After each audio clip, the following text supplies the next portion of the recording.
3. We are live. Wow. Very powerful.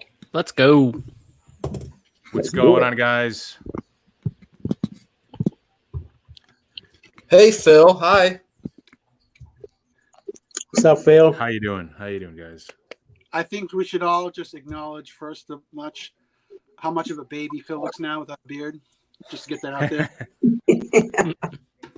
I figured, this is a time where I can definitely switch things up because I'm not going to see people in real life for a few months. The people that matter to me. Can you acknowledge my crustache or what's up?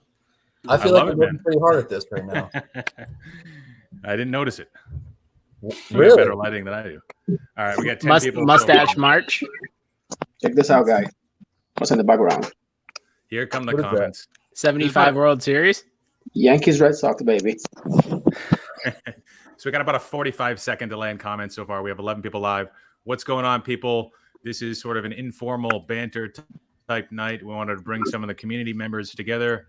With us, we have Philmington's finest, starting with Mr. Deadpool, MrDub, BayState Breaker. We got B-Roth 6 next to him. Underneath him, we got Cardi C, Chris. And next to him, we have Jose, Rookie Collector. What up? And we figured this would be pretty informal. We're not covering any specific set of topics or agenda. We try to keep the positivity high and flowing because we know a lot of you guys probably need it. Male bonding has been a little bit scarce in my life. I know that. And it seems like the amount of YouTube content has dropped over the last week or two. And I understand that 100%. And I'm responsible for that. I haven't published a video under my channel for about a week now. But yeah, think it's a crazy time. And we're here to discuss the positives, as few as there may be. But there are some stuff to discuss. There are some things that we can be doing to keep ourselves occupied. And we figured we'd sort of help with that. So questions are welcome. What's going on, Ron? How you doing? Chris M. How you doing? Clay.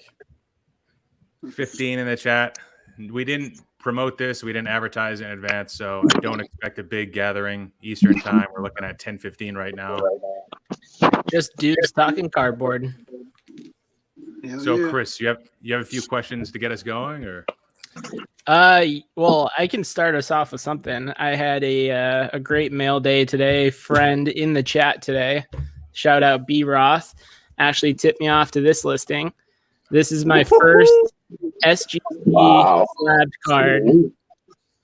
Pristine 10. Gold. Yeah. And I've actually built up a little collection for my flipping series I'm doing. I got an 8 and 2 9s here. So I was taking a closer look at this, how PSA is grading them compared to what SGC does, and did sort of a deeper dive into how the slabs feel in hand.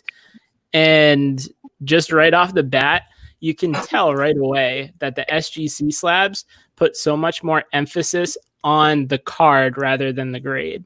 So if you're looking to buy the grade instead of the card, go PSA. If you're looking to buy the card instead of the grade, go SGC. I don't know if you guys have any sort of comments or ideas for SGC, but this was sort of rapid take here. First one that I've had the opportunity to have in hand. So let me take this one as someone who has been grading cards with SGC since 2008. They are a small team, but they care a lot. And they do a great job of grading accurately, grading fairly, and providing excellent service. Right now in the year 2020, they're still open given everything. And they're charging $10 a card, whereas PSA, if I'm submitting to PSA and I don't have a membership, they're charging me $20 to $21 a card.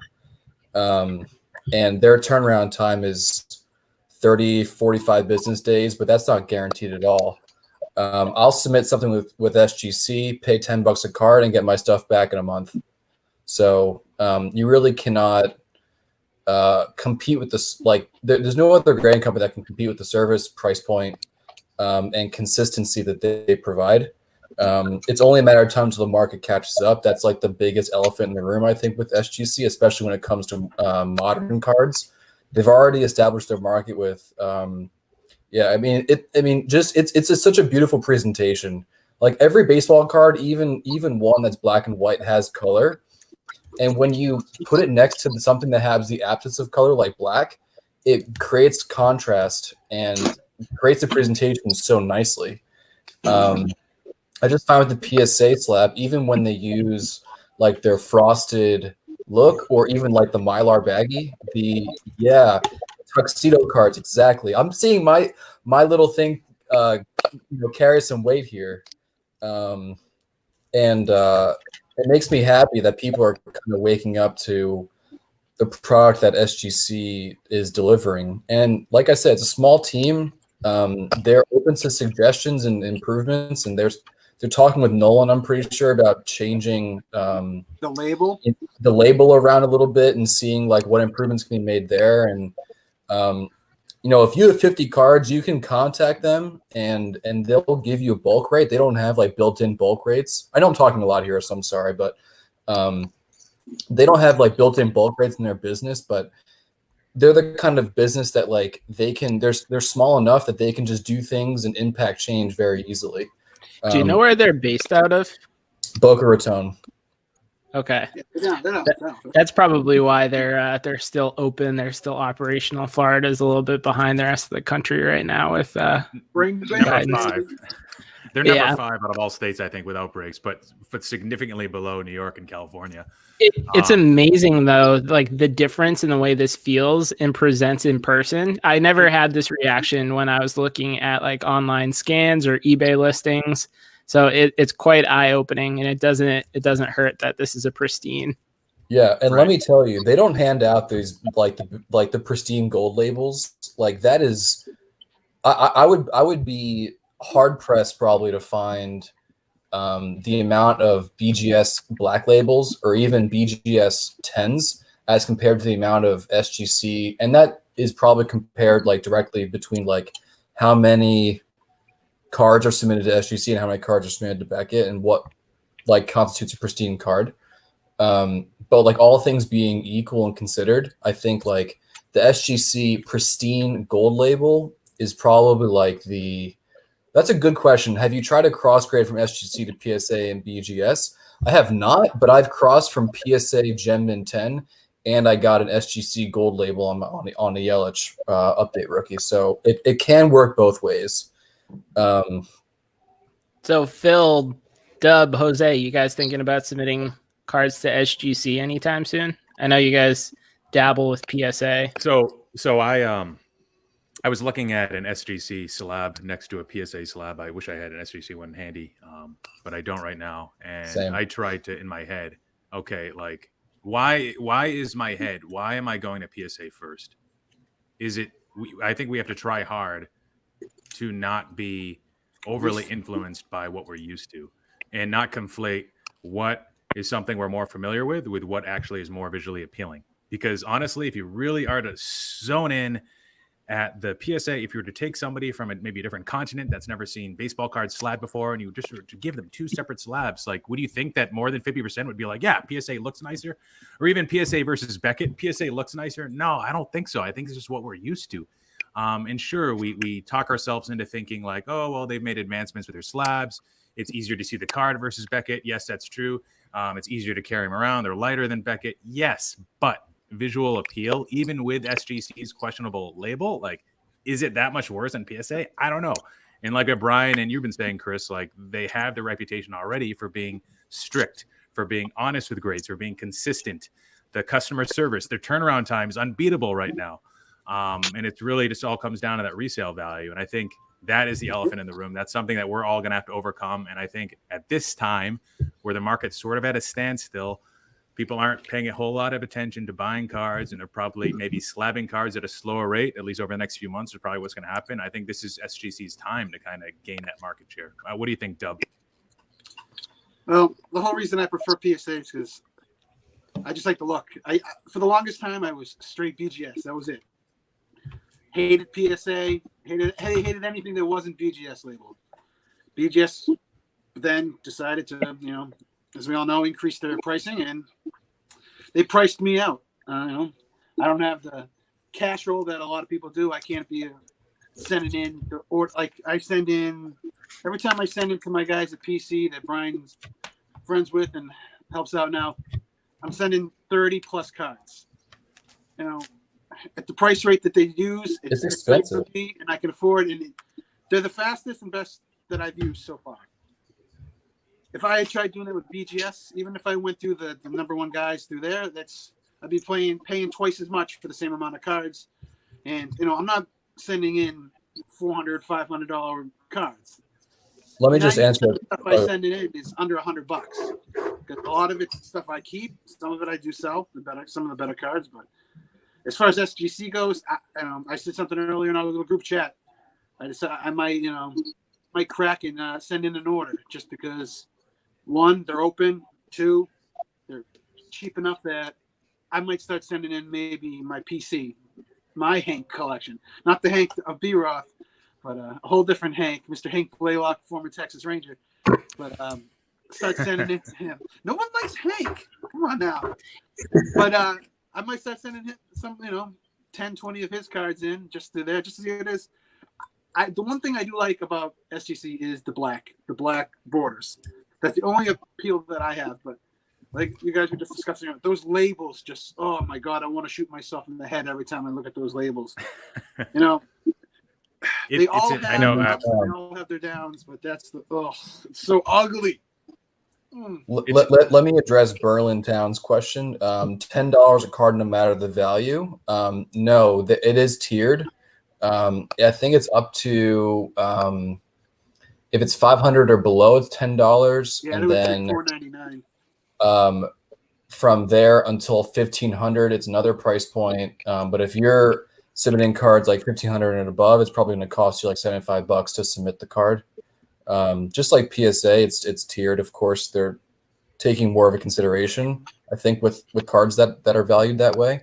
But to go back to and touch on what Phil was saying, the market share is something that we can take control of. If we submit cards to SGC, then the population of cards in the marketplace increases with the population of SGC cards in the marketplace increases. So that means that more on eBay, more on Facebook, more on Instagram, more market share. And when the company has more market share, it drives business because people are not only like, well, what is this company? But I think they're more like forced in a way to buy that card if they see it and they need it. And I think Chris's experience is really interesting. That like the sensation of like holding the card tangibly in your hand is something that matters to a lot of people, especially I think older collectors, and is still like kind of an important aspect in our hobby. Jose, I know you stayed quiet this whole time. Do you submit many cards to Beckett, PSA, SGC? Where do you kind of stand on like your collection and how you feel about this sort of topic here? Well, first of all, I never submitted any cards to SGC.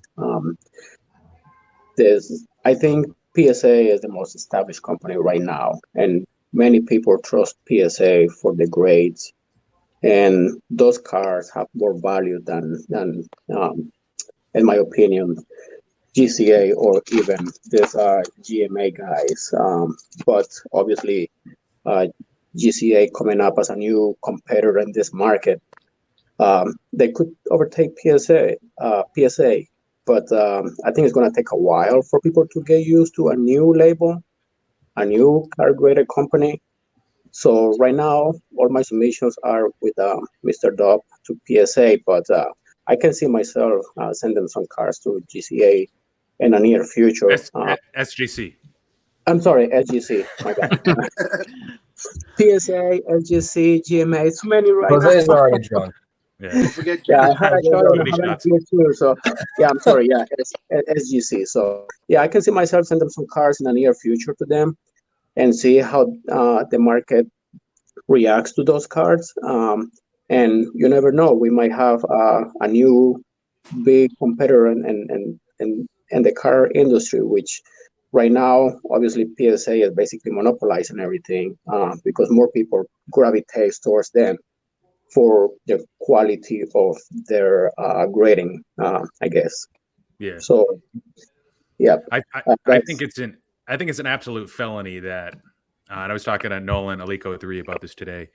But if you're to look at the comps, and we've talked about this a little bit, Brian, but if you're looking at the comps of a SGC 10 gold label card versus a BGS 10 pristine, to me, that's apples to apples. I think the conditions are very similar across the two companies. You can give Beckett a lot of shit for the scandal around the black label thing, but for the most part, a BGS 10 pristine card is in nicer shape than a PSA 10 card, just like an SGC gold label card is compared to a PSA 10 card. But instead, an SGC 10 gold label card actually sells for closer to a PSA 10, not much more than a PSA 10, and very far below what a BGS 10 pristine goes for. Similarly, this is even more egregious, I think. An SGC 10 non-gold label sells for about the same as a BGS 9.5 minimum gem. And a lot of times I'm looking at those cards and I'm like, ugh, that's like PSA 9 all over it. Like, that's a PSA 9. That's not, that's hardly even a true BGS 9.5. Nolan calls them fake gems. But the fact that SGC 10s are selling for the same, it's like, wouldn't there be naturally a market arbitrage opportunity to buy the SGC 10s for a little bit more and then crack them out and then send them to a different company, maybe PSA, maybe BGS, and you're probably getting a gem in card that's going to sell for more. So I think over time, those arbitrage opportunities will be less and less. I think the gaps between the values that exist today will narrow in those two examples. I just don't think it makes sense, regardless of whether SGC gets more market share or not in the interim. Well, there's two quick points to follow up on. I don't really submit cards. I submitted my first 15 cards, something like these Sotos and the Acuna updates, but there's a lot of reputable submission groups, Facebook groups. There's some guys on YouTube that run it. But as someone that's never sent and trusted other people with my cards, there's a big leap of faith putting a package together with $500 and sending it to a person that I've never met in person, just so I could get that $10 bulk submission rate going to PSA. I'd feel much more comfortable just going straight to SGC and cutting out these big submission groups. Sorry to all the great YouTubers that run them, but I think it's just facts. You cut out one step in the process and your cards are a little bit safer. So that was point number 1. 2 would be companies are forced to innovate in competitive environments. If SGC starts getting more of a market share, you're going to see PSA and BGS get the heat turned up on them, whether that means quicker turnaround times, better looking slabs. And it's just going to be better for the collector / investor at the end of the day. Agreed, 100%. Exactly. Competition is always good, especially for the consumer. Absolutely, because we're the ones benefiting from it. SGC only a few months ago rolled out, kind of like when the trimmed card scandal with PWCC and a lot of the card trimmers and cards ending up in slabbed holders kind of came out. They innovated and came out with this program called Seller Ready Images, which when your cards are holdered and shipped, the Seller Ready images are high-res images that are uploaded to your customer profile, so that if you were then to go and sell the card, you now have the card coming back to you, and you have a Seller Ready image that you can post on eBay, post on Facebook, format and post on Instagram very easily, and you can access that for free. Like, the service is done literally for free. Like, you do not have to go out and buy a scanner. You do not have to worry about lighting and take a picture of your card saying it. It's just like PSA has the capability, I suppose. But because they have a 1 million card backlog and average 65,000 cards received in a week, they don't have the bandwidth to do it. They're like literally up to their ears. And now with, their office closing, who knows when we're going to be getting cards back. I mean, I have cards at PSA now. Yep.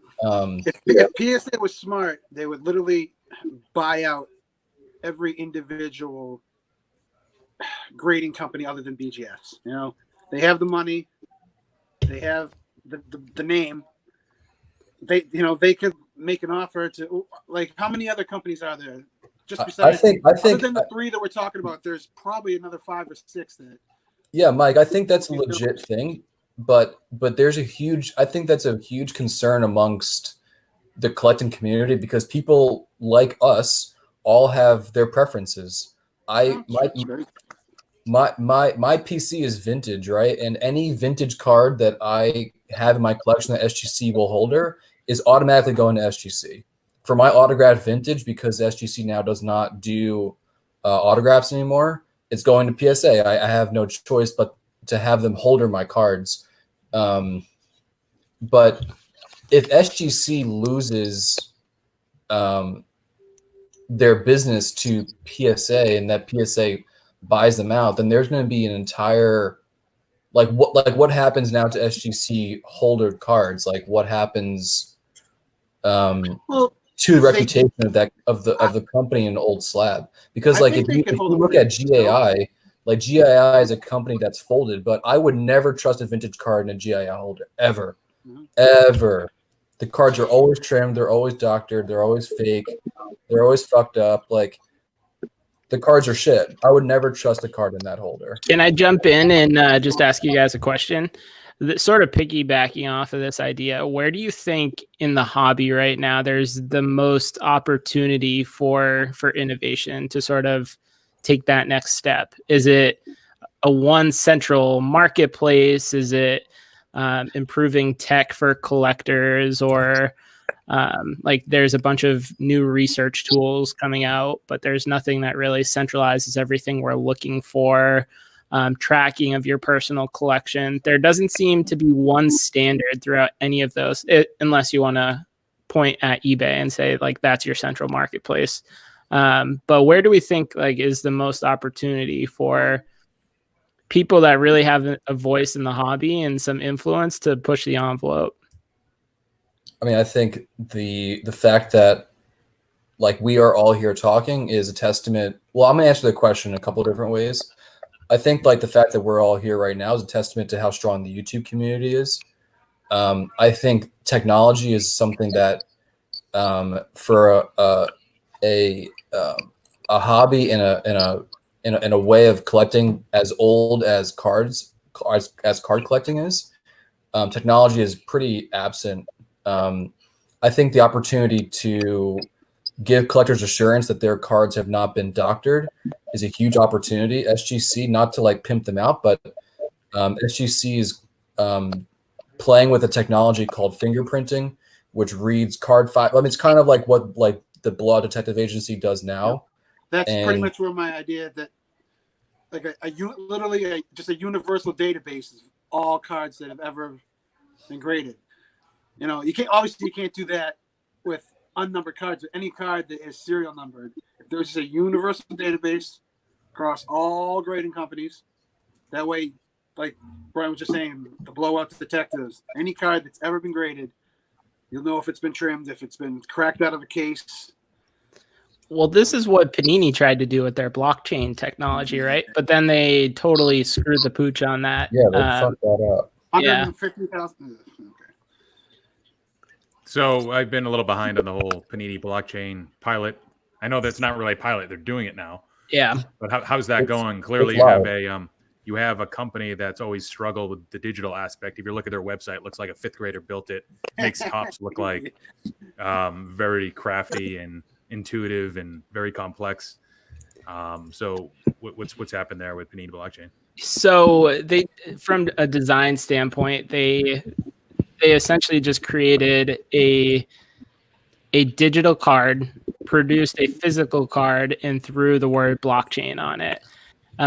What you see with other like crypto collectibles is that there's an actual blockchain behind the card. You mine into the blockchain to produce a unique asset. And then what you see sort of in the business world when you have commoditization of these blockchain assets is you have a physical asset that's associated to the digital asset. and those guys are married. You can never separate those, or else you jeopardize the integrity of the blockchain. But what Panini's done is they say, all right, you win the auction, this Dutch auction, for $70,000. If you want the physical card, you can request that to be sent to you. If you want to hang on to the digital card or the digital version of the card and sell it to someone else, you can do that as well. So they essentially created two assets, a crypto card and a physical card. But who wants to pay $65,000 for a digital card when you're never going to get the physical card in return? It's just Not me. It's mind-boggling. People that spent money on those blockchain cards that it's just a glorified one of one, essentially. And I know you made a video talking about their progress with blockchain. Personally, I think that it's almost like the major car manufacturers 10 years ago starting to explore fully electric cars. Like, you have to think of ways to stay relevant in an industry that's always evolving. So I get that the movement away from an analog hobby would make sense probably over time. Look at, how GameStop's business has transformed, as well as Barnes and Noble. So Essential business. Yeah, exactly. But yeah, Panini seems like they're in it for the short term kind of cash grab without really strategically thinking about how can this be an actual successfother venture. Mm-hmm. Well, what do you guys think of MySlabs? That's what it's called, myslabs.com, right? I'm trying to think of other sites that really bridge the gap between your physical collection and either an online marketplace or something to track. Like, PSA's got their set registries, but that requires you to have all PSA slabs. Just as a passive buyer. Oh, you can add more stuff on there? Yeah, you can add it, but it won't count to a spot in your registry. Like, you can make a custom registry with a non-PSA card. So I guess, how do you guys inventory your collection? Is there any way that you track it? Do you upload pictures? I look at my box. Same here. I was trying to actually keep an Excel file. I used to back when the Beckett message board and the Beckett website were actually relevant. I was all over that. I used to pay for the baseball and hockey. I think football at one point too. I think the only one I didn't pay for was basketball. But that way, that I kept track of my player collections that way, because you actually had a physical. They literally had every single card that player ever produced. That's the one thing that Beckett does, is they keep track of everything. Doesn't matter how rare it is, whatever. That's the one shining quality that Beckett, I guess, will always have. But you got to pay for it. And it's there's a couple of websites you can find. It used to be free. Like, if you're a player collector, to try and find trading card database is one of them. Yeah, but some of them don't. It doesn't always include everything. Yeah, that's the one I use Excel. Did well. Sorry. Yeah, I use Excel, old fashioned. It's something I've been doing for quite some time. Ever since I started flipping, I had to do it to track my own internal progress. Now there's tax reporting requirements too. What about you, Jose? What do you do? Yeah, no, I was doing Excel too for a while, but to be honest, it's hard to, remove and add new cards and everything like that of that nature. So what I do is the same as MrDub. I just look at my box and see what I have, what I want to sell, and that I want to buy to add to my collection. But it is hard to keep track of all your inventory in one centralized source. It just takes too much time, I guess. So, yeah, it's a really daunting task. I remember when I first made my Excel spreadsheet, I had to kind of go by memory. Yeah, this is good here. I had to pretty much go by memory and think about what I paid for a card. But now that I have all that data, I just, whenever I get something, even if I haven't received it yet and I've bought it on eBay or bought it on Instagram or a private deal or something, I'll just log it and insert the key information that I have in my spreadsheet that's filterable. It's just very simple. It's a way for me to kind of track quantities and what I pay. And if I sell something, I just remove the remove the line item for my collection, and it kind of just goes from there. Yeah. The spreadsheet that I just had up, CRT sports cards. I don't know if you guys are active on Twitter at all, but he put together a Purveyors. pretty good tracker. If you're trying to sell cards that I expanded upon, but if you're just looking or you're just starting to track some of the sales or you're looking to track inventory and you need somewhere to start, definitely reach out to him. He's got some good resources he loves sharing. Nice. Oh, thank you. Yeah, that's helpful because obviously there is one Excel file out there that we all can use it like a template to make our life easier in terms of keeping our inventory, track the inventory. That's a big help. Yeah, thank you. I'll keep When it's take a look easy, at it. I just keep big stacks of cards on my desk all the time.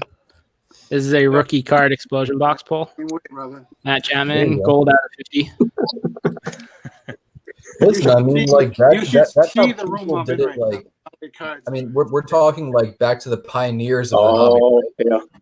Jefferson Burdick and Lionel Carter, like these are the first people that like cataloged vintage cards, and they did it by like writing down on pieces of paper and like sending cards like literally all over the country and like writing in catalogs. And so like the analog version of this hobby is still like very much alive. And I think like if we kind of lose that, then we'll lose touch of like really what like makes the hobby so great in so many ways.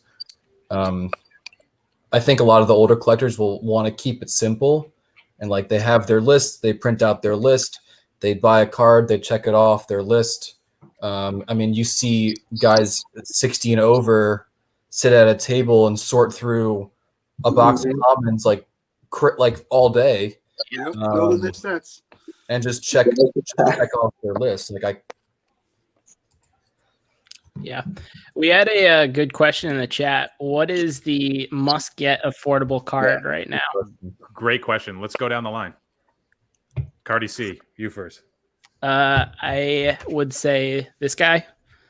This is the 2017 Bowman Chrome. I actually pulled this at a card in front of Phil. He was about to buy a couple packs and he's like, yeah, this Acuna's in there. And pulled it right out of the pack. You could probably get this for $35-$40 right now. If you get it in a clean copy, it's $80 to $100 in a PSA 10. Nowhere to go but up, in my opinion. If you can get it for $25 to $35, I'd pull the trigger. I need one of those, bro. Yeah, same. Let me know. I got 3. Hit me up. Yeah. Friend. All right, Jose, Yeah. what's the must-buy card right now? Same, Acuna. I mean, Acuna is the guy. He's going to be a beast this coming season. Obviously, we saw last year what he can do, and we only saw one season out of him. So I think that's going to be the card to get. Whatever. Yep, there you go. Yep, Affordable. Affordable, right? And if you get the back down, it's even better. So yeah, I think Acuna's the guy. I like Juan Soto as well, but I think Acuna's stock is higher than Juan Soto. So for me, it's a little bit more of a complicated question. I'm not going to say Topps Update base because if you look at like 90-day lows and highs, it's still trading maybe even above the median average price. It's definitely not at the low or at the low. And I was actually doing some homework today for Mr. Sports Card Investor. He's asking me to improve his software, and I'm giving him some key cards of modern players to help build out his database. And it dawned on me, and I already knew this was true, but look at comparing Soto to Acuna. Juan Soto has so fewer rookie cards, key rookie cards, investment worthy or not, just because he debuted a month later. He was missing from key sets like Sapphire. He's got fewer short prints in Topps. True. Doesn't have a complete set variation. He's got a 3D, but he's missing from a few other critical sets. His 2016 Bowman Chrome. He doesn't have a non-autograph card. He just has the autographs. He doesn't have any shimmers. He doesn't have a mega box card like Acuna does. And if I was to buy a guy right now that was affordable, it would be Ronald. Oh, He's more versatile, but Soto could be the greater hitter. So that's saying a lot because Acuna is really talented, but I believe Soto's beat him in WAR last year, not the year before, or at least in offensive WAR, he's beat him in 2 years. WAR. Mike, what about you? Right now. Well, I guess it all really depends on what sport. You know, if we're gonna stick with baseball, I'm probably gonna steal your guy here and go with Tatis. No, I had it. Only because Bastard. he, you know, it's still a very affordable card that's only gonna go up. Is the way I look at it. Especially if you get it graded, the price difference between raw and a nice PSA 10 PSA. It's worth it. And then since no one's talking about any other sports yet, if you're gonna go basketball, forget Zion, forget Luka. You know, a lot of them you're gonna be priced out right away, regardless. But Tatum, my man right there, Jason Tatum, still very affordable. Still a great player, local boy, local team here. But it's Optic. You know, you can't go wrong with Optic rookies, basketball, Prism. I'm sure Mr. Amit, who's in the chat, will agree with that. But I want to talk about this card a little more. Tatis for sure. Tatis, he's my guy. Series 2. Oh yeah. Yeah, I want to talk about this card a little more. So, this card is so condition sensitive. They've made 2019 tops like literally like toilet paper cards. Yeah.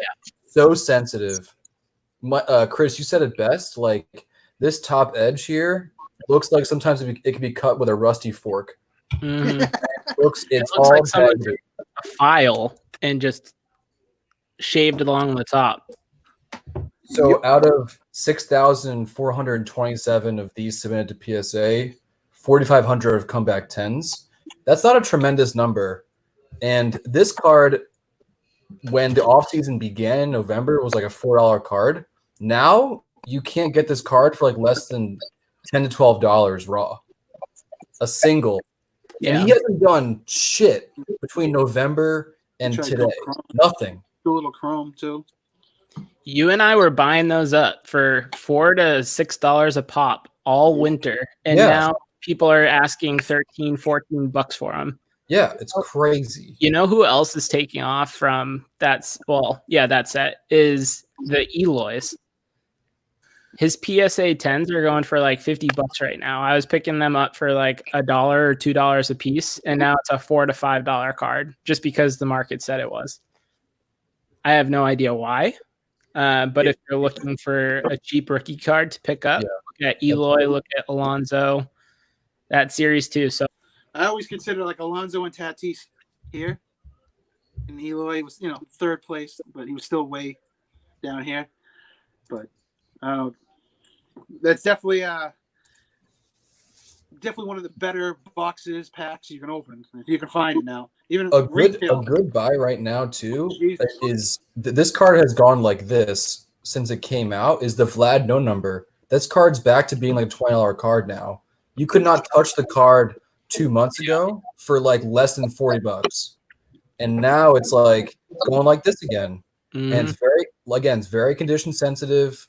PSA 10s are like between 170 and 180, and like he has not done anything since November, and he is working out like for the first time in his whole fucking life. This guy, like the dude, is gonna be a beast.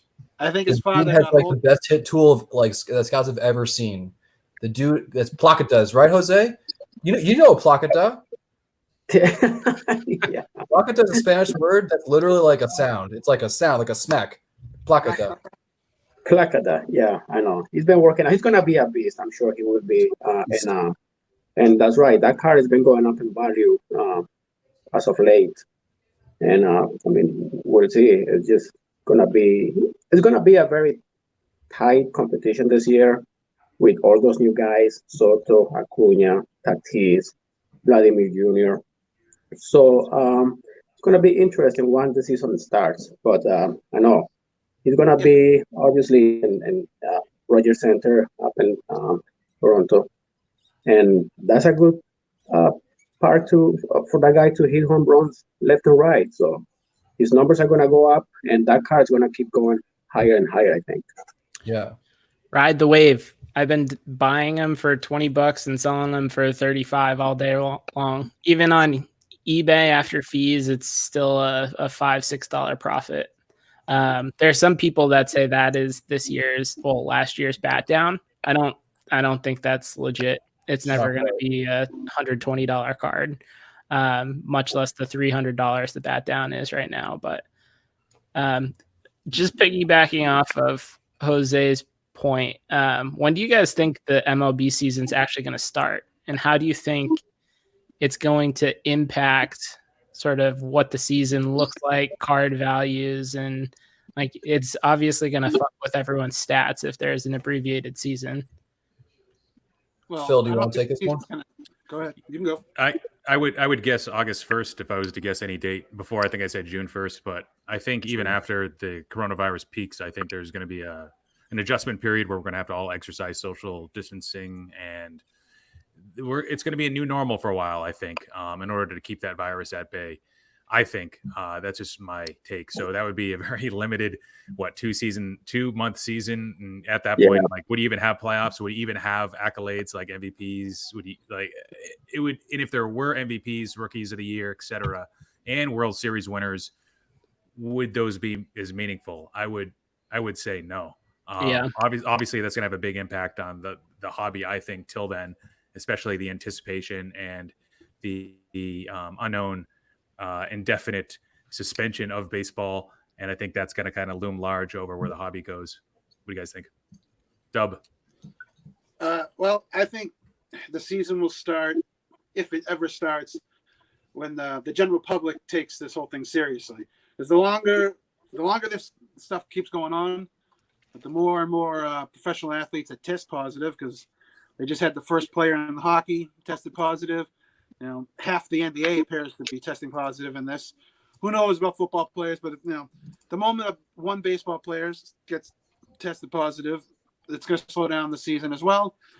Spring training's already going to be delayed. Everything's going to be delayed. But as long as we have states like Florida who are still enjoying spring break, going crazy, I think it's all going to depend on the general public. When the general public takes it seriously, I think that's when everything else will get back to normal, or attempt to get back to normal. But until that happens, I would not be surprised if, this could be one of those. It wouldn't be the first year that the whole season was called, right? Wasn't there one other season that was completely canceled? Strike year? Wasn't there a strike year? The whole season. 94 to 95. Yeah, 90. Yeah, 90. Yeah, you're right. 90. That was still four months played, though, probably about 4 months played, because I know 40 home runs. Somebody hit 39 to 40 home runs. They could do like a March Madness tournament, right? Right in October, one and done. Do the craziest World Series ever. What do you think, Ruth?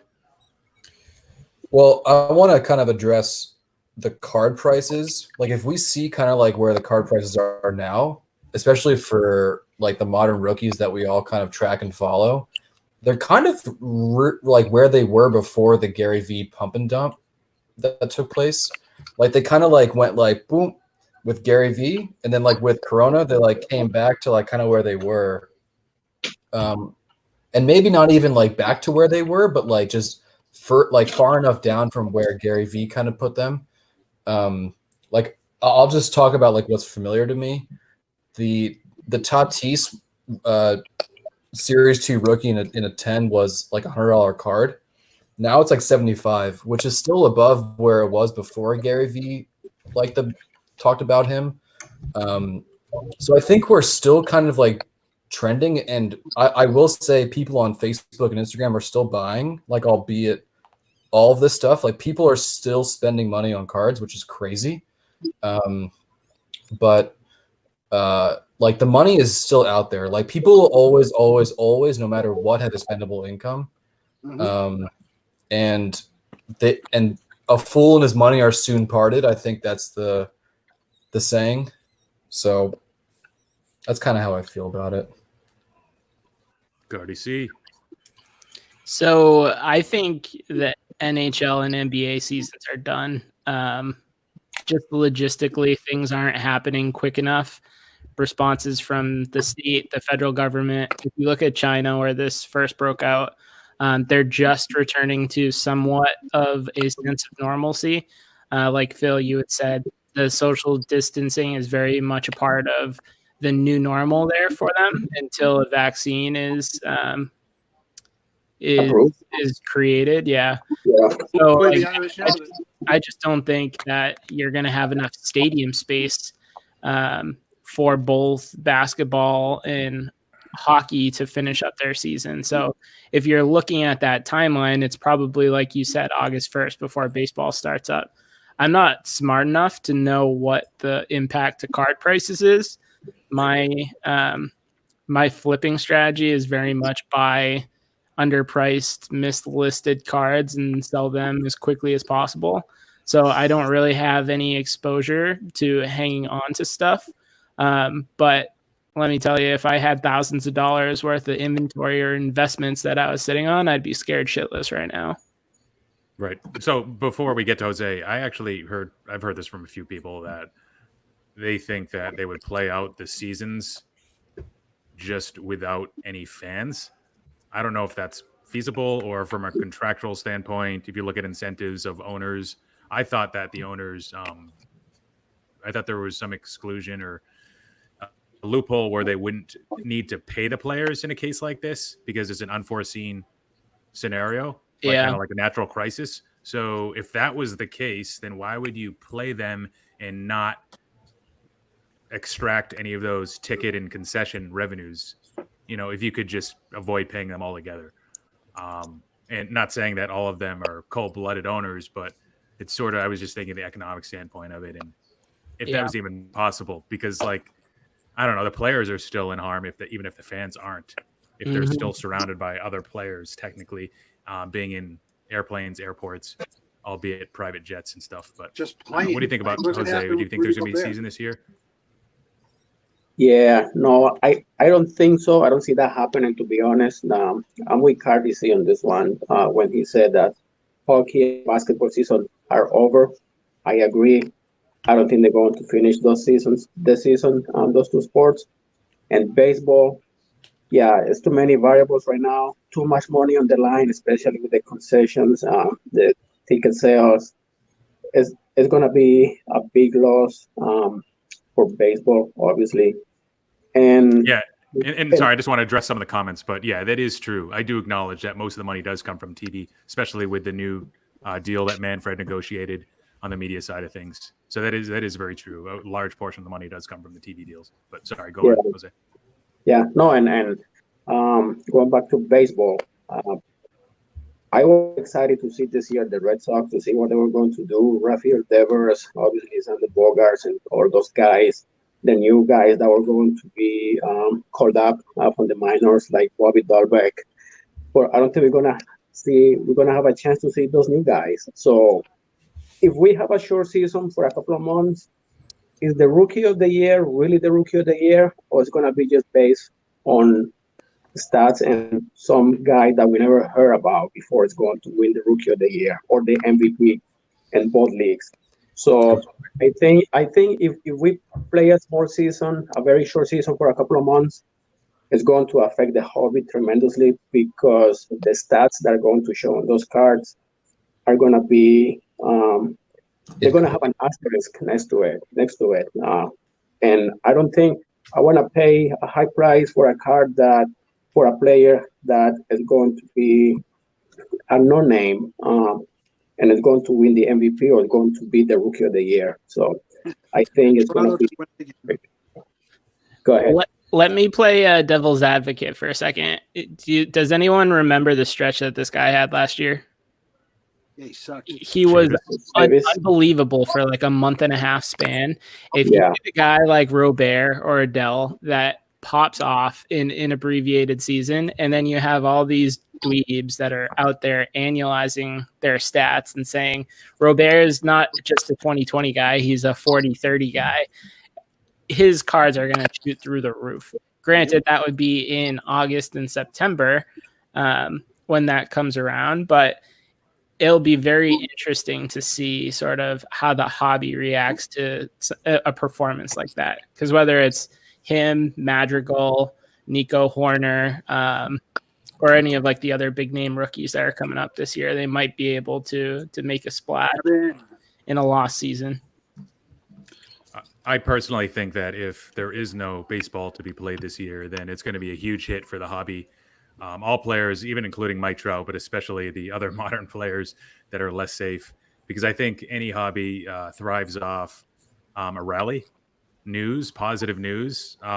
So the usual cyclicality of the hobby is baseball starts to heat up around February. Of course, this year is a little bit different, but everybody's anticipating the season. Then March, you start seeing your players playing spring training. You're anticipating a full season, thinking that, the players going to be hotter, and flippers are thinking, I can sell this guy later in the season. Well, now, not only do you delay the timetables of those prospects won't get called up, but there's right now, we don't know when baseball is going to start. And if it's not to be held, then you're looking at a postponed rally till about 10 months from now, to when things like really start to heat up, if you're to look at those organic factors of baseball being played and the anticipation of that. So I think it's going to be tough. And on top of that, you have the loss of disposable income, layoffs, stuff like that, economic tensions. You look at 2009, it took 18 months, but for the economy to kind of heal between the complete drop in the stock market. I think it was like the last quarter of 2007 to the first quarter of 2009. These things aren't usually 3-month, 4-month things, although this could be a little bit different. Nobody knows yet. Yeah. I just want to say one thing before, because there's actually a couple of good questions in the chat right now. But if they do cancel the seasons, I'm looking forward to the NHL getting canceled, only because I guess there is already a rule written into place that if something like, not necessarily a pandemic like this, but if there's ever a reason the season just ends, I guess if anyone actually knows if this is true or not, but this is what I've been told by several people, that the team with the best record in the NHL is automatically awarded the cup. And if that is the case, go Bruins. But the two questions right there. Vintage has a good question, and Rich Paul has a good question if someone wants to get to those. Yeah, I was going to answer Rick's question. So question is, are the card companies going to change their release dates? So No. Right now, Mike, shut up. So right now, we have to think that Topps Series 2 is not going to happen. We have to think that like Topps Update is not going to happen. Everything else that they have planned, the companies, like Topps has already had like the athletes sign the cards already, like last year. So like those releases are going to happen, but you can't. Which is unfortunate for like the majority of Topps Series 2, because there are players that may not have a card in 2020 because they were not included, like a veteran, because they were not included in Topps 20 and 2020 Series 1. Well, would they include it as an insert in 2020 Series 1? Like, do you guys remember what they did with Chris Bryant in Bowman? That's what I just wanted to say. They could be an insert like that, because Panini did something similar with the basketball. Yeah. So you would have to kind of get creative. You would have to take the key cards, like Robert is going to be in Series 2. If they scrap Series 2, he'll be an insert into 2020 Series 1. If they scrap Flagship 2. But then you're talking about... But then you have to re-release Series 1. They could just use them all as redemption replacements. They'll come up with some creative way. Or what's Topps Archives active players? I think these are all byproducts. I think these are all byproducts of a more broad, serious issue, and that is the decline in the demand of new product. I think at a minimum, regardless of when the new products come out and how many are canceled and postponed, you're going to see less of each produced, a drop in demand.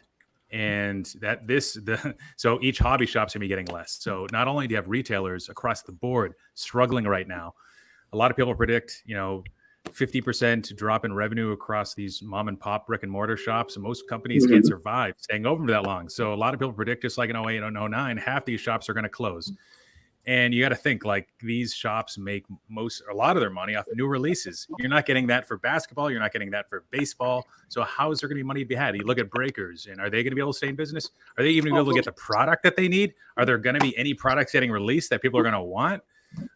So I think there's going to be an overall drop in anticipated demand, not just because of the economy and the drop of disposable income, but also because the games aren't being played. And I think that's going to strain a lot of different parties in the hobby, a lot of different entities. I think the Breakers Great will be point. fine. To be honest, I think it's the shops that are going to get killed. The retail, the retail stores won't. They won't care. They don't care that they have. They don't care. Period. They're selling so much of anything else. The brick and mortar, they'll get killed. I think the breakers, they'll take a hit. But if breaking's all they do, they'll still get their product. They'll still get. There's plenty of older product that they'll just keep ripping, and people keep on buying. Yeah, it might knock out a few, but you got the big names like Scott Bateson. He'll still be there. You got Platinum. They'll still be there, and there's plenty of other groups. Like I don't know them off the top of my head, but they'll be there. The industry's definitely take a hit, but it's the brick and mortar. I think the big breakers will kind of persist. Well, I think another question too is like Topps has so much money committed to the MLB. Panini has so much money committed to NBA. What is their runway? If they can't produce new products for 3 months and they have to cut 3/4 of their products, are they still going to be financially viable? I know there's a couple financially literate people in the chat. If anyone wants to pop open Panini or Topps' financials and let us know what their networking capital is, we can probably back into it and have more of an informed discussion. What I would say is the only thing that I can deduce right now is that Series 1 will end up being the most mass-produced looking set by the end of this year. There's going to be a lot more of that than anything else. They're probably going back to print more. I'm telling you. They're probably going back to print more of that crap. Jose, you should pop open that open day mega box, dude.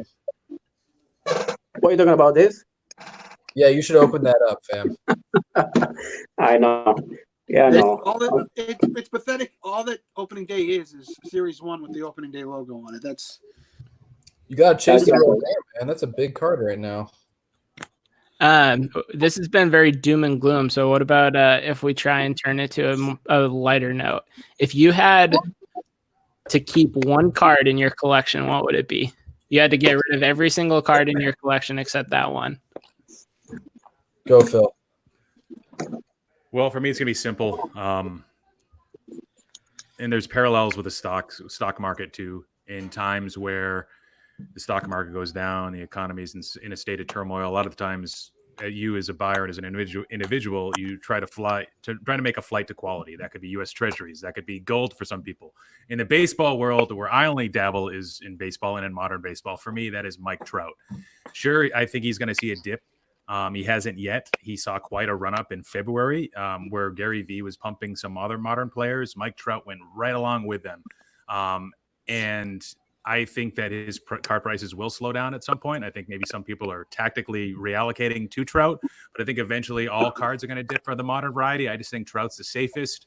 You're looking at a guy who just qualified for Hall of Fame. He's got 8 full seasons in the majors, 3 MVPs. He's just an incredible player, and he's not slowing down anytime soon, I don't think. And maybe his team makes the playoffs eventually. Probably not going to be this year if there is a season, but what about you, Dub? You know, if it's just all based on finances, then probably my best card. I'd get rid of all my Hank Blaylocks. I'd get rid of everything I have, and I'd probably just keep my Luka. You know, I used to have 2 of these things, and stupidly I sold one 3 days before it tripled in price. It was such a kick to the groin. But that's a silver. That is the silver. I pulled 3 silver prisms. I sold one at the Shriner show for 3/4 of the price, and you know, if I don't know if it's my favorite card, it's my most expensive card, but if it's something I had to restart the hobby on, if I had to get rid of everything else and restart just from that one card, that'd probably be it. You know, I got plenty of other cards that I just like because they're more appealing. A lot of my Hank Blaylocks I love just because they're just nicer looking. They have nice patches on it. He's got a nice signature. You know, I got a couple Kobe rookies. You know, how much money did you lose on Hank Blaylock? I don't know if I technically call them lose because they were never really expensive. You know, I don't think I've paid more than $6 for any of my Hank Blaylock cards. The only ones I've ever had bidding wars on. How is that possible? Bidding wars on a Hank Blaylock? A bat barrel one that I lost the bidding war to. There was a couple like the one that we got like a Hank Blaylock where there's another player on it. chances are it's not the other. It's chances are it's the other player they're bidding on.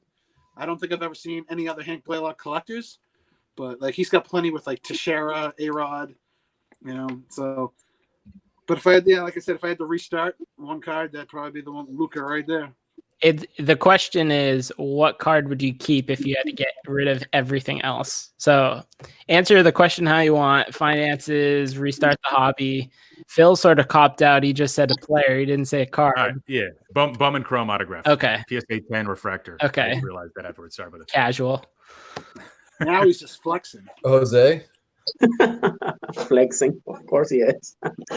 So for me, I don't have one right now, but I think the Nitro rookie card 2011 Topps Update is one of the cards to keep and restart that PC again, because we haven't a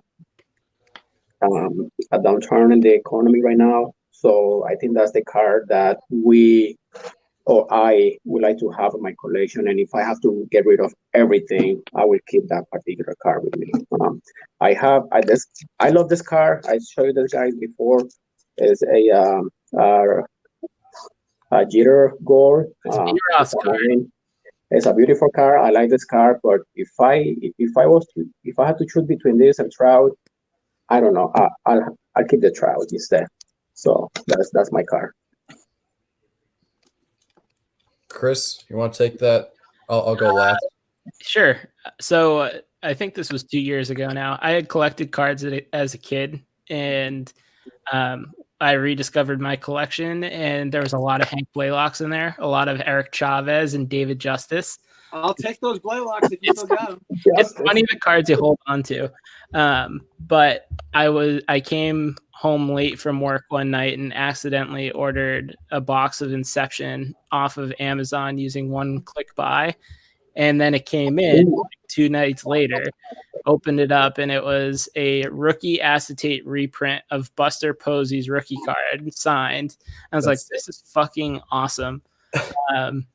So naturally, my wife asked how much money it was worth, and then I sold it like 3 days later for $250.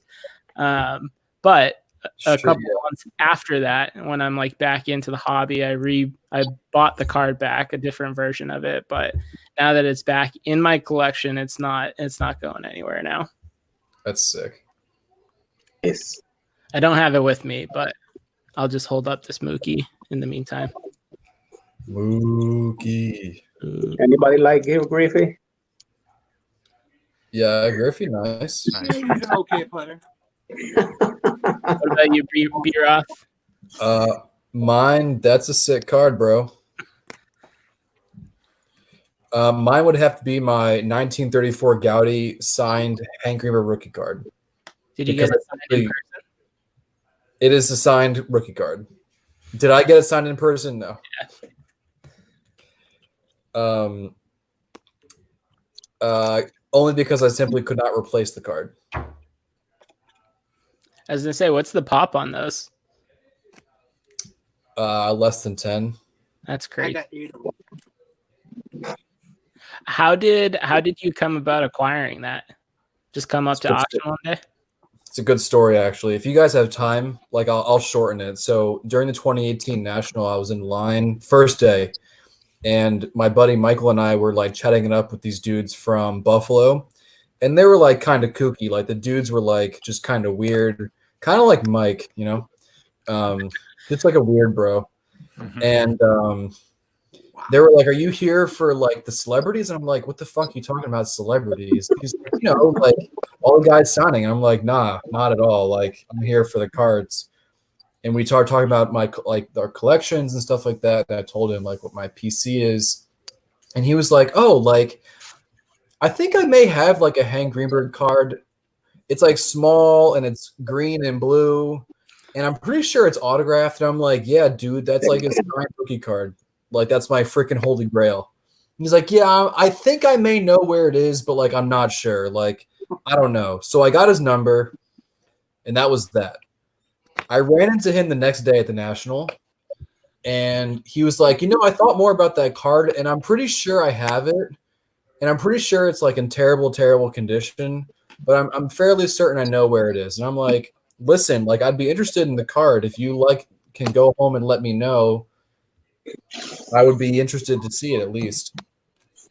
So like 7 a.m. Saturday morning, I wake up to a text message and it's the card, and he found it. And the card was trimmed and the autograph was like mad faded, but it was a signed rookie card. And I struck up it was like probably the best deal I ever made in my whole life, because he was an autograph collector. So I traded him something from my collection, like another signed Greenberg piece, to replace the rookie card. And you know, it was just amazing. Like just between two collectors, not a dealer, not a collector, just between two collectors, just wanting something in their collection. And it was amazing. It sounds like he had no idea what he was actually sitting on. No, he did. If the card weren't trimmed and if the autograph weren't faded, it's like a $4,000 to $5,000 card easily. Yeah. And so, you know, I traded a cut that was probably worth around $150 and $100 for the card.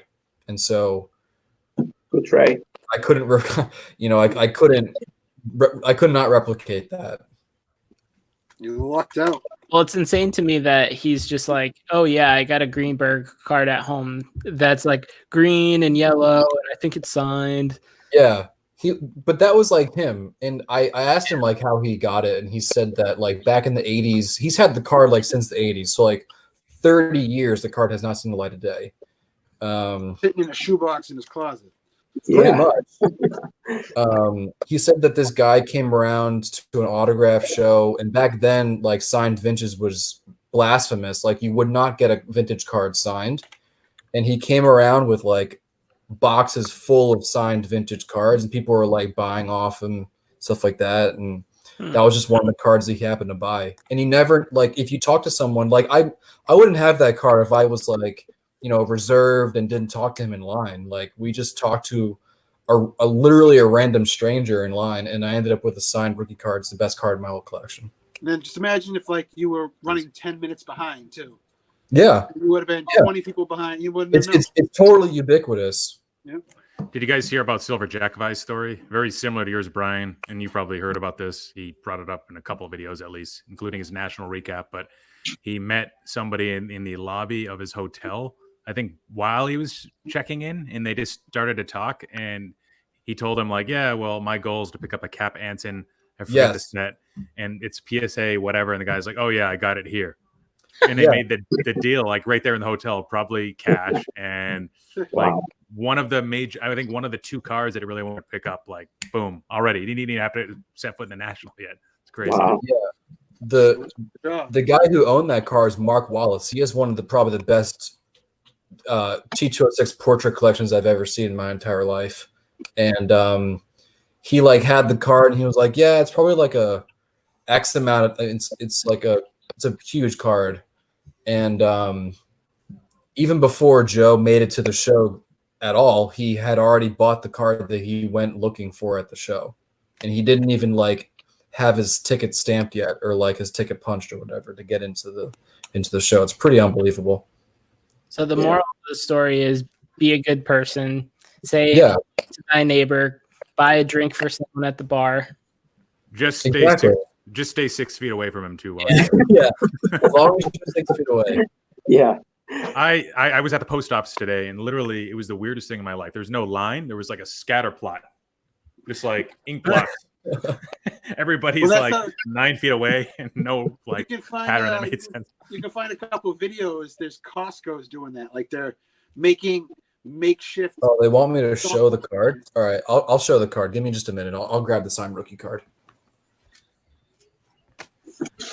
While B Roth is running away, Phil and Dub, what are you guys thinking about the National? If it's on, I'm going. Yeah, I said I was asked this in a recent live stream with Stove Sports, and I at the time I thought I jumped the gun and maybe I made the odds a little too ominous. I guess I said plus 200, meaning like 33% chance that it happens. But at this point, and it's a very fluid situation. Every day that goes on, it seems like less and less of a realistic chance. What do you guys think? I don't know. I think when all this mandatory quarantine starts to ease up, I think we very might well see something like you're only allowed to leave your house 3 days a week. Or I know we're not a communist country and we don't live under a dictatorship or anything, but there's going to be some mechanism in place to keep people away from one another. And the people that are in the chat that are already saying we're in full lockdown, they're experiencing this. It's just hard to predict what's going to happen in July, given the current situation. I guess it all depends on where you live too. Massachusetts has been pretty good. I know, it's like business as usual. Pretty good, but the amount of cases are still doubling every 3 to 4 days, right? So we have one of the. I think, other than New York, I think we're the highest amount of cases on the East Coast. All because of a fucking Biogen meeting. Yeah. Well, all because of that one lady at the Biogen meeting. Yeah. One person. I will say this, though. I think at first, when I started to think about the possibility that the National wouldn't happen, I was really let down because I'm like, oh, I'm having a baby. This is like one of my guy trips this year that I was looking most forward to. This would suck. This is going to be great for everybody to get together. And I'm not going to see him for a couple of years. And obviously, it's not going to be good for the hobby. But at this point, given everything else that's going on, given the complete context, I think it's very immaterial. It's not going to hurt the hobby. It's already going to be hurting. There's still going to be sales going on eBay. Just, maybe a little less hype, which is unfortunate. But it's going to be okay. And we're going to have it next year. And it's going to be in a better place next year. Just sucks because I've already paid for the hotel rooms, Jeff. What's up, Bowman? Wait. I'm sure it'll be that's refundable, right? Yeah. That has to be refundable. Well, I would assume, you got it. Now, if it was I think if you had tried to cancel it yourself and the event was still going on, it might not be non-refundable. But I'm sure there's got to be something, because this is unprecedented for the United States at least. There's something like this. I would assume that they would have to refund it just because of something like this. Like there's no ifs, ands, or buts about it. My opinion, at least. I haven't bought my ticket. I didn't buy my ticket for the National yet, but hotel room has been paid for 4 nights. It's very fluid with all the airline policies. I thought I was going to get my money back. I booked a trip down to Florida actually this week, and I was supposed to go down. And it wasn't until like 2 days before I was supposed to leave where they changed everything, where I was able to get a full refund, which was great. Credits and points, not real cash, but that's okay. I'll take it. Any more topics, Chris? I think I got one or two more. Brian, you want to show your card? Yeah. So this is, for anyone who doesn't know what it looks like, this is the Greenberg rookie card. 1934 Gaudi. Sweet. Great holder. Oh, yeah. Old SGC. So I have 4 of these. That's a 1.5. That's a 2. That's a 5. I have another 5 coming in on Monday, so I'll show that. This is the sign. It's going to be hard to see. Let me see if I can enhance the light here with my phone.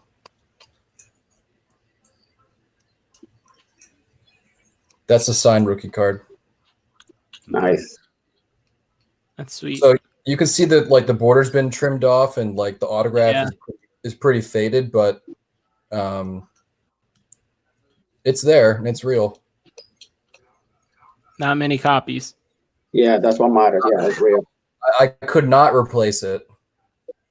You're gonna be buried with it. Yeah.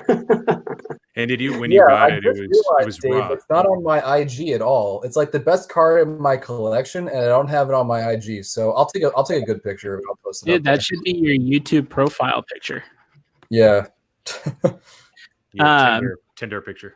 One of the But this is my other 5. It's a good card. That's sick. I was listening to do you guys listen to House of Jordan's podcast at all? It's should. even if you don't collect basketball cards, the way that they approach sort of researching cards in the hobby, they pick Michael Jordan in LeBron as sort of their barometer for what's going to happen with card values. They just have a very analytical way of going about it that can transcend to different sports. But there was one episode where they talked a lot about buying cards and trading up in your PC. So when one of your big grails comes along, you start to liquidate your collection, and then before you know it, you get $4,000 or $5,000 that you can drop on a single card. That's what I did. I'm trying. It's tougher than it seems.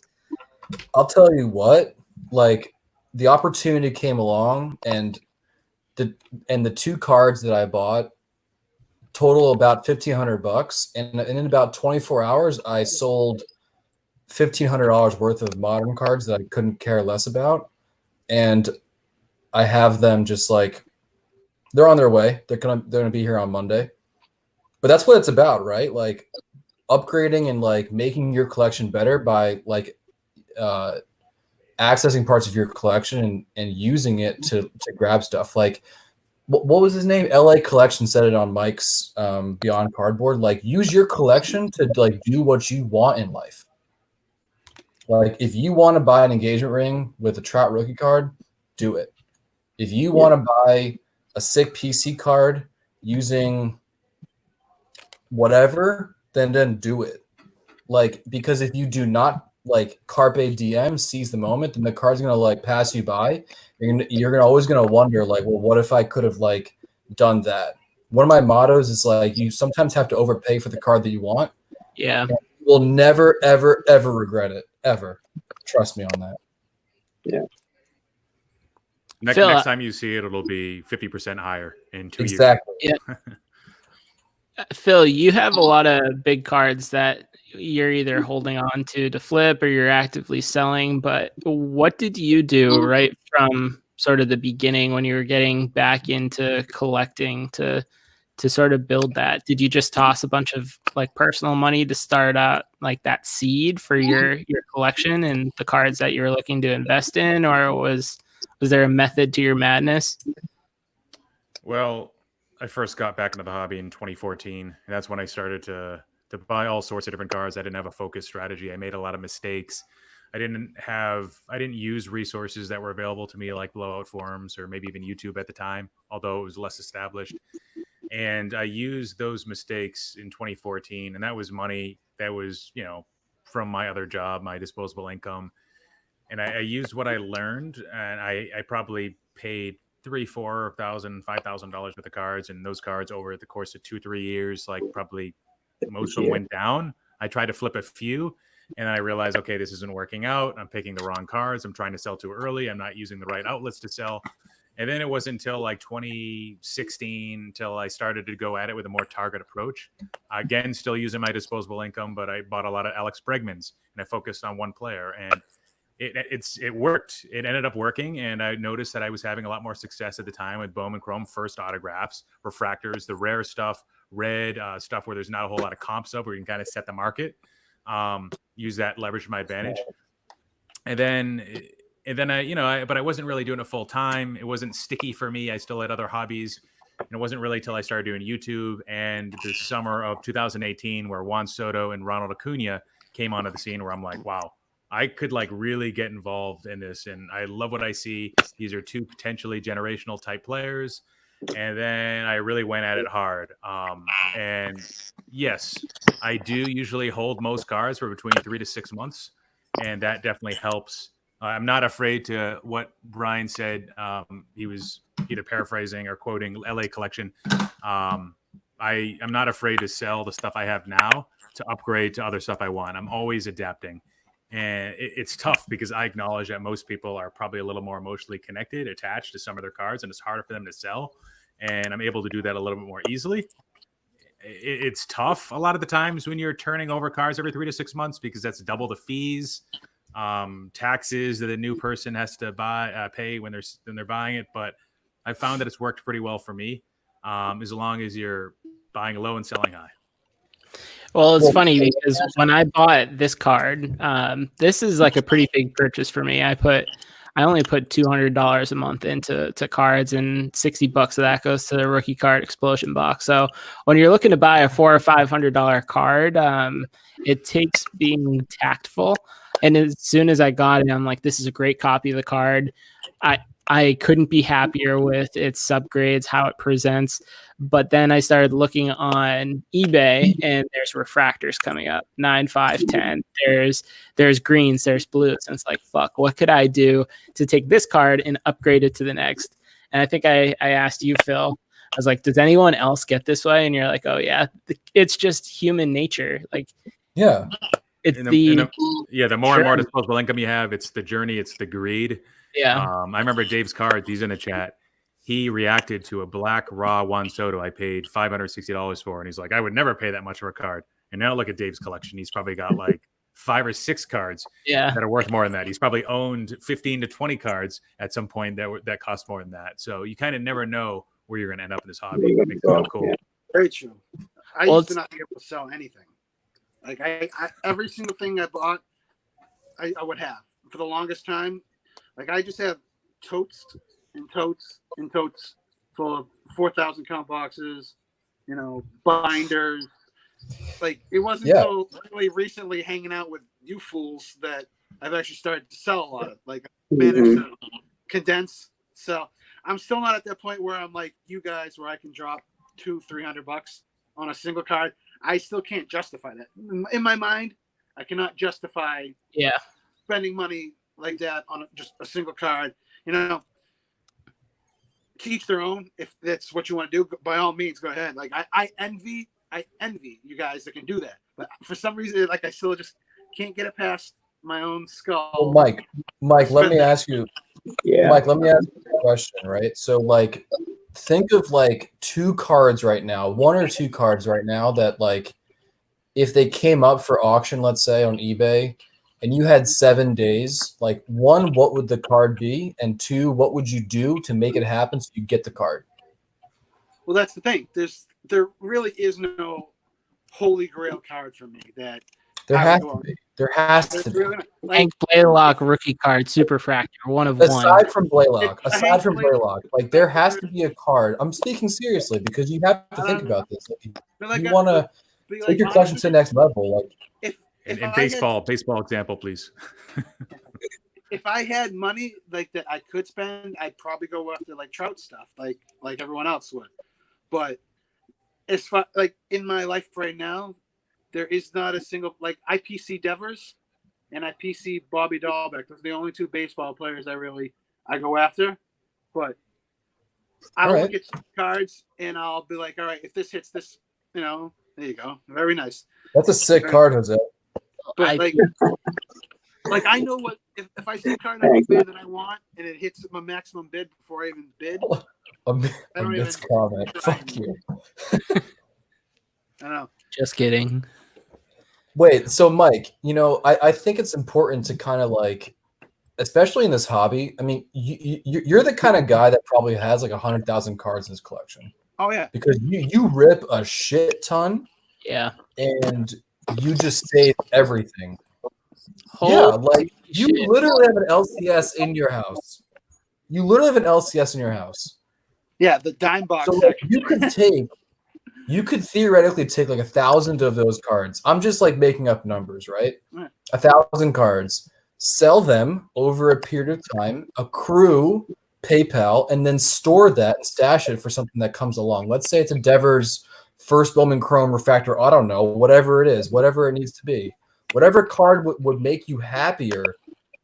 Like I'm just gonna like use myself as an example because like I've never been happier collecting cards right now.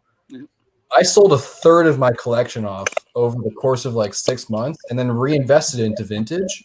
And I would do that 11 times out of 10. Viva Habanera. So like it's a rye ale with agave nectar and habanero peppers. It's made by Night Shift, local brew, Everett. If there was one card I probably would go after, though. What's the card? I'd probably go after the Brady Bowman rookie. That might be the only card I could think off the top of my head. There are tons of those. But get it in like an 8. Get it in like an 8. So Mike, what's the reason why you're not selling a whole lot? Is the main reason because the amount of effort and enjoyment on the buying side? It's clearly a lot easier to buy. It's a lot more fun to buy versus selling. Or is it that you're actually emotionally afraid to get rid of what you have because of the value or because it means something to you?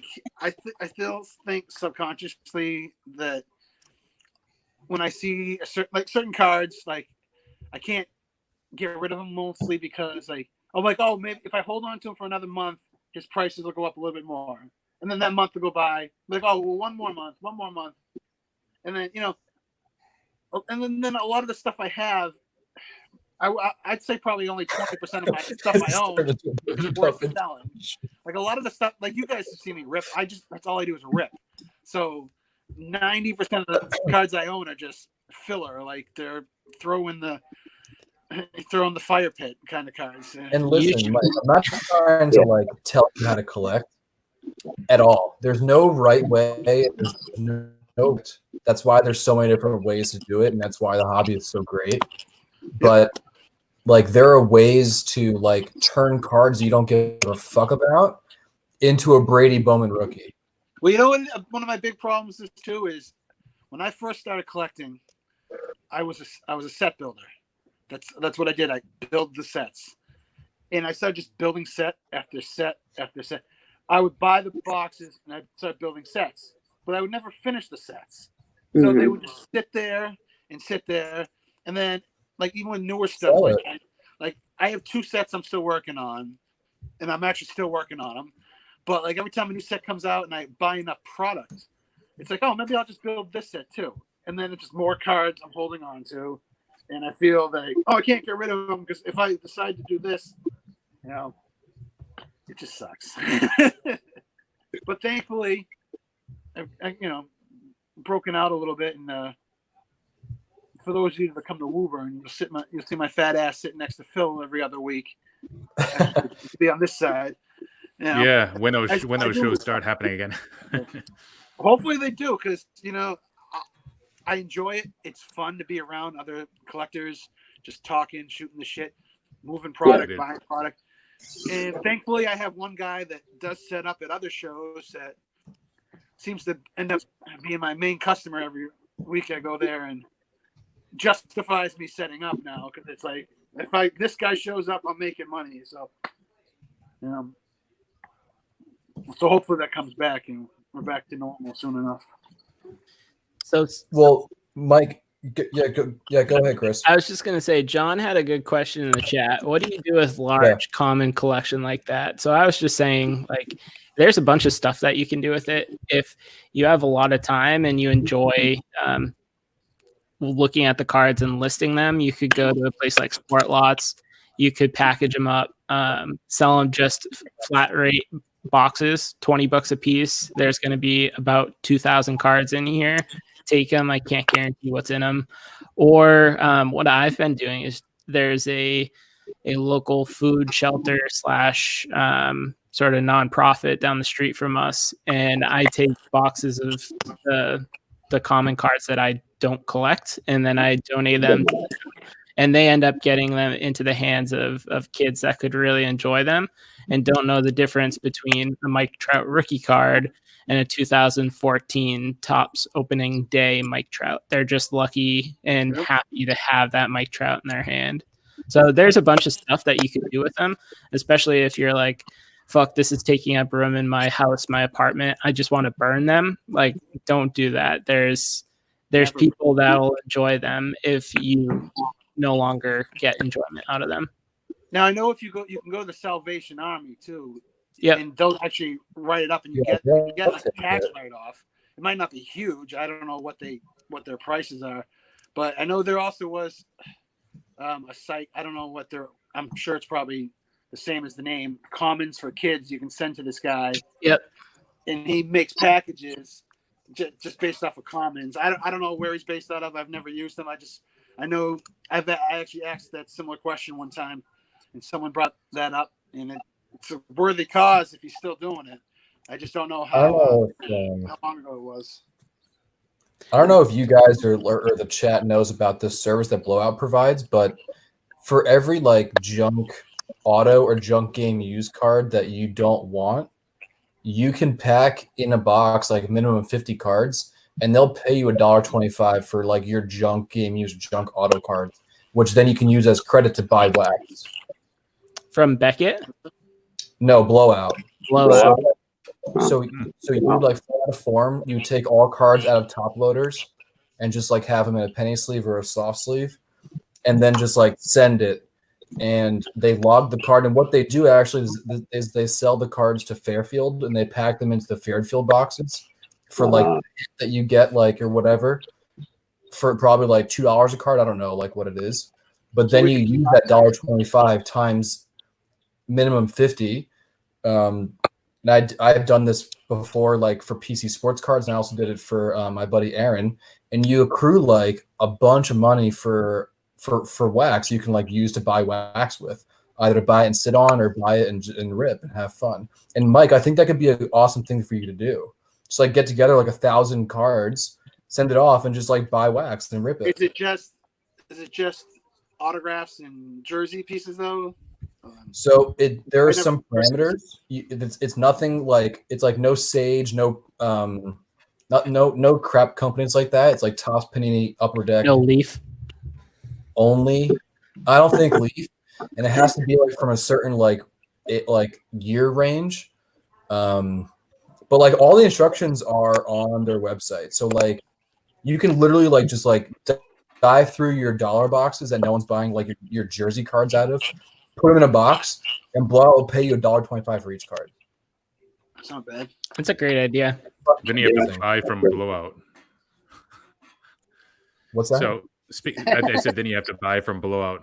I know it's. I mean, but still, for it's most of you credits. guys, it's probably one of the more affordable places. No, it's true. It's true. Speaking of Blowout, I just looked at their website. It doesn't look like they dropped the price of 2020 Bowman yet. Still pre-sale prices, jumbo HTA, $400, and a hobby box at $197. And this is set to be released at some point in April, right? That was the plan. Yeah, April 15th. So that'll be interesting to see. that's less than a month. It's like 4 weeks. Charles in the chat said that Blowout pays double for Blaylock. Think of all the prism you can rip.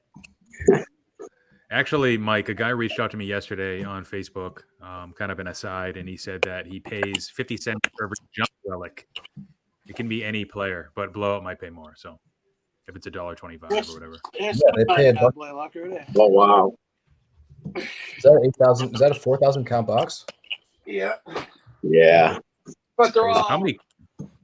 magged, so it's like it weighs like 800 pounds. You get like all $1,000 in one tuck. Right It's there. supplies. You've paid $1,000 in supplies. Crazy, bro. Like this might be one of my favorites right here, real quick, just because of the insanely nice package. One of the most underrated sets of all time, too. Great set. What is it? Panini Prime That's, Patches. Prime patches, yeah. Nice. So John Cook just want to address a comment. He's asking, what are our thoughts on SGC grading services? I assume he's not being sarcastic and he wasn't here at the beginning. We did spend quite a bit of time talking about SGC. I think at least three of us here really value their customer service as well as their product overall, the consistency of the grading process, as well as how strict they are with modern and vintage cards. Clearly, they don't have the resale value, but that's something that is really more on us as customers, favoring whether blindly or not the PSA brand over a number of decades at this point. So I think the future is bright for SGC, but that's going to take change management, if you will. Takes time. Yeah. Mm-hmm. Phil, there were a couple people in the stream. I know Wesker Griff, YouTube Hall of Famer, is in the chat. He was saying he gets FOMO. He doesn't really want to sell cards because he's nervous that he's going to sell it at the wrong time and miss out on tomorrow's gain. So do you have any advice for those types of people that just have trouble pulling the trigger because they could see the value rising? I would say, and I'm gonna make a video probably at the beginning of probably in the next 2 or 3 days, I'll be making a video about my stance and why I think it's not the best time to buy right now. I would say I understand holding the course and holding your cards, even if you have a lot of modern cards that have been very volatile that I've already seen a 30% drop. I also understand selling right now too for certain individuals that maybe need the funds or want to decrease your risk. Buying right now, I don't think is the best time to buy. So Bob Lewis actually approached me yesterday and he Phil, did I make a mistake? I listed a card. It's up on eBay. He's all worried whether or not he's going to get the amount he wants through an auction. I said, Bob, don't worry. I'm also thinking about selling some of my stuff too. Not all of it, but there are certain cards that I'm looking to move right now. And the reason for that is that I think that the hobby has a little bit more to go down. I don't think it's going to take a full nosedive, but I think over the next few months, especially in the May period, assuming that there's not yet a date on when baseball activities will resume, and we all think for the most part that games probably won't be held in the June timeframe, probably not July. We talked about that earlier. So I think when there's still no hope for baseball games to resume and the economic turmoil still occurring, there's more layoffs and the of bad news is continuing. I don't know where the stock market's going to be at that point, but I know it's probably not going to be a good thing for the hobby because I think cash will still be king. And I'm going to talk about that in a later episode. But I would say that selling right now wouldn't be a stupid idea because I'm also looking to do it myself. Well, Phil, to that point, wouldn't buying between now, if you have disposable income, wouldn't buying between now and let's say June 1st be a good idea? Because like the hobby has seen a dip. Like I'll just put a card out there, like the Yelich update rookie, right? Like that card has seen an increase based upon like the Gary V speculation, but the dude is literally like he got shafted out of the rings, winning a second straight MVP award, and that card should be 2 times what it is right now. And although like it's a little unknown of what the card market especially will do after this is all done, like the opportunity to buy a quality card at a low price like is only a limited opportunity. Yeah. Think about like the opportunity to get a quality card at a low price. Yes. So you could definitely use that logic. And if you're to look back at say like 2007, and if you had bought a stock, right before the economy went to shit, it wouldn't matter what you bought. Yeah. At this point, 12 years later, you would have ended up. So yes, I get buying low, but I guess what I'm thinking is that the rebound of baseball cards might take a little bit longer than what people think, even if baseball games are to resume. But if baseball activities don't occur again until roughly a year from now, I think you're looking at a situation where there's going to be more collectors, investors leaving the market than coming in. You're looking at a sport, a hobby that's notoriously always been driven from some sort of news or momentum. You're not going to see spring training games. There's not going to be free agency. There's not going to be winter meetings. There's not going to be a baseball America's top 100 list till next year. So I think people are going to look to other places to put their money, especially when they're already strained from an economic standpoint, disposable income wise. I just think there's a greater chance that we're going to go down further. There's still a lot of people in the hobby. There's still a lot of the hobby's addictive, guys. It's not something that's easy to put down. And if you buy 2 cards in 1 month, you're more likely to buy a third. So I think there's still a lot of people. There's still some of the residual effect. There's still a lot of people hanging on, thinking that it's a good opportunity to buy low. What I would say is look at where we are 3 months from now. There's going to be much fewer people that are thinking about baseball, never mind the hobby at that point. If, like we predicted, baseball activities aren't to resume till August. And that might be a best case scenario, August 1st at this point. Buy the dip. The question is, when is the dip going to be? Yes. So the reason why I'm selling is because I think I'll be able to buy it back later in June. Yeah. So I think the market is still popping right now. People love to spend money on weekends. I had like $100 in sales on shit that's been sitting in my eBay store for like 2 months today and yesterday. Because people think that they're getting good deals, but this is just the price that I've been holding these cards at for a while. It's going to be interesting to see how it plays out over the next 2 months, but just like the stock market, you don't want to lock in those losses after you see your 401k drop 40%. You want to down, invest it when you think that it's at your lowest, pick up those cards when you think they're the cheapest. And the best time to do that is, like Phil said, when they're collectors out of the hobby. They're not thinking about baseball. That's why you can pick up stuff so cheap in August and December. This card, I think I paid $500 for it. It's like a $325 card between Black Friday and Christmas because no one's spending money on these cards. No one's got their eyes on baseball. And if this coronavirus situation is going to do the same thing to the market in the middle of July, then that's when you should be pulling the trigger. And you can look to historic sort of comps and sales data as an RA indicator to try and predict where things are going to go. But you got to be in a position to jump when there are good deals to be had. If you're sitting on a bunch of stuff, you want to liquidate those so you're flexible, you're agile to grab those cards you want.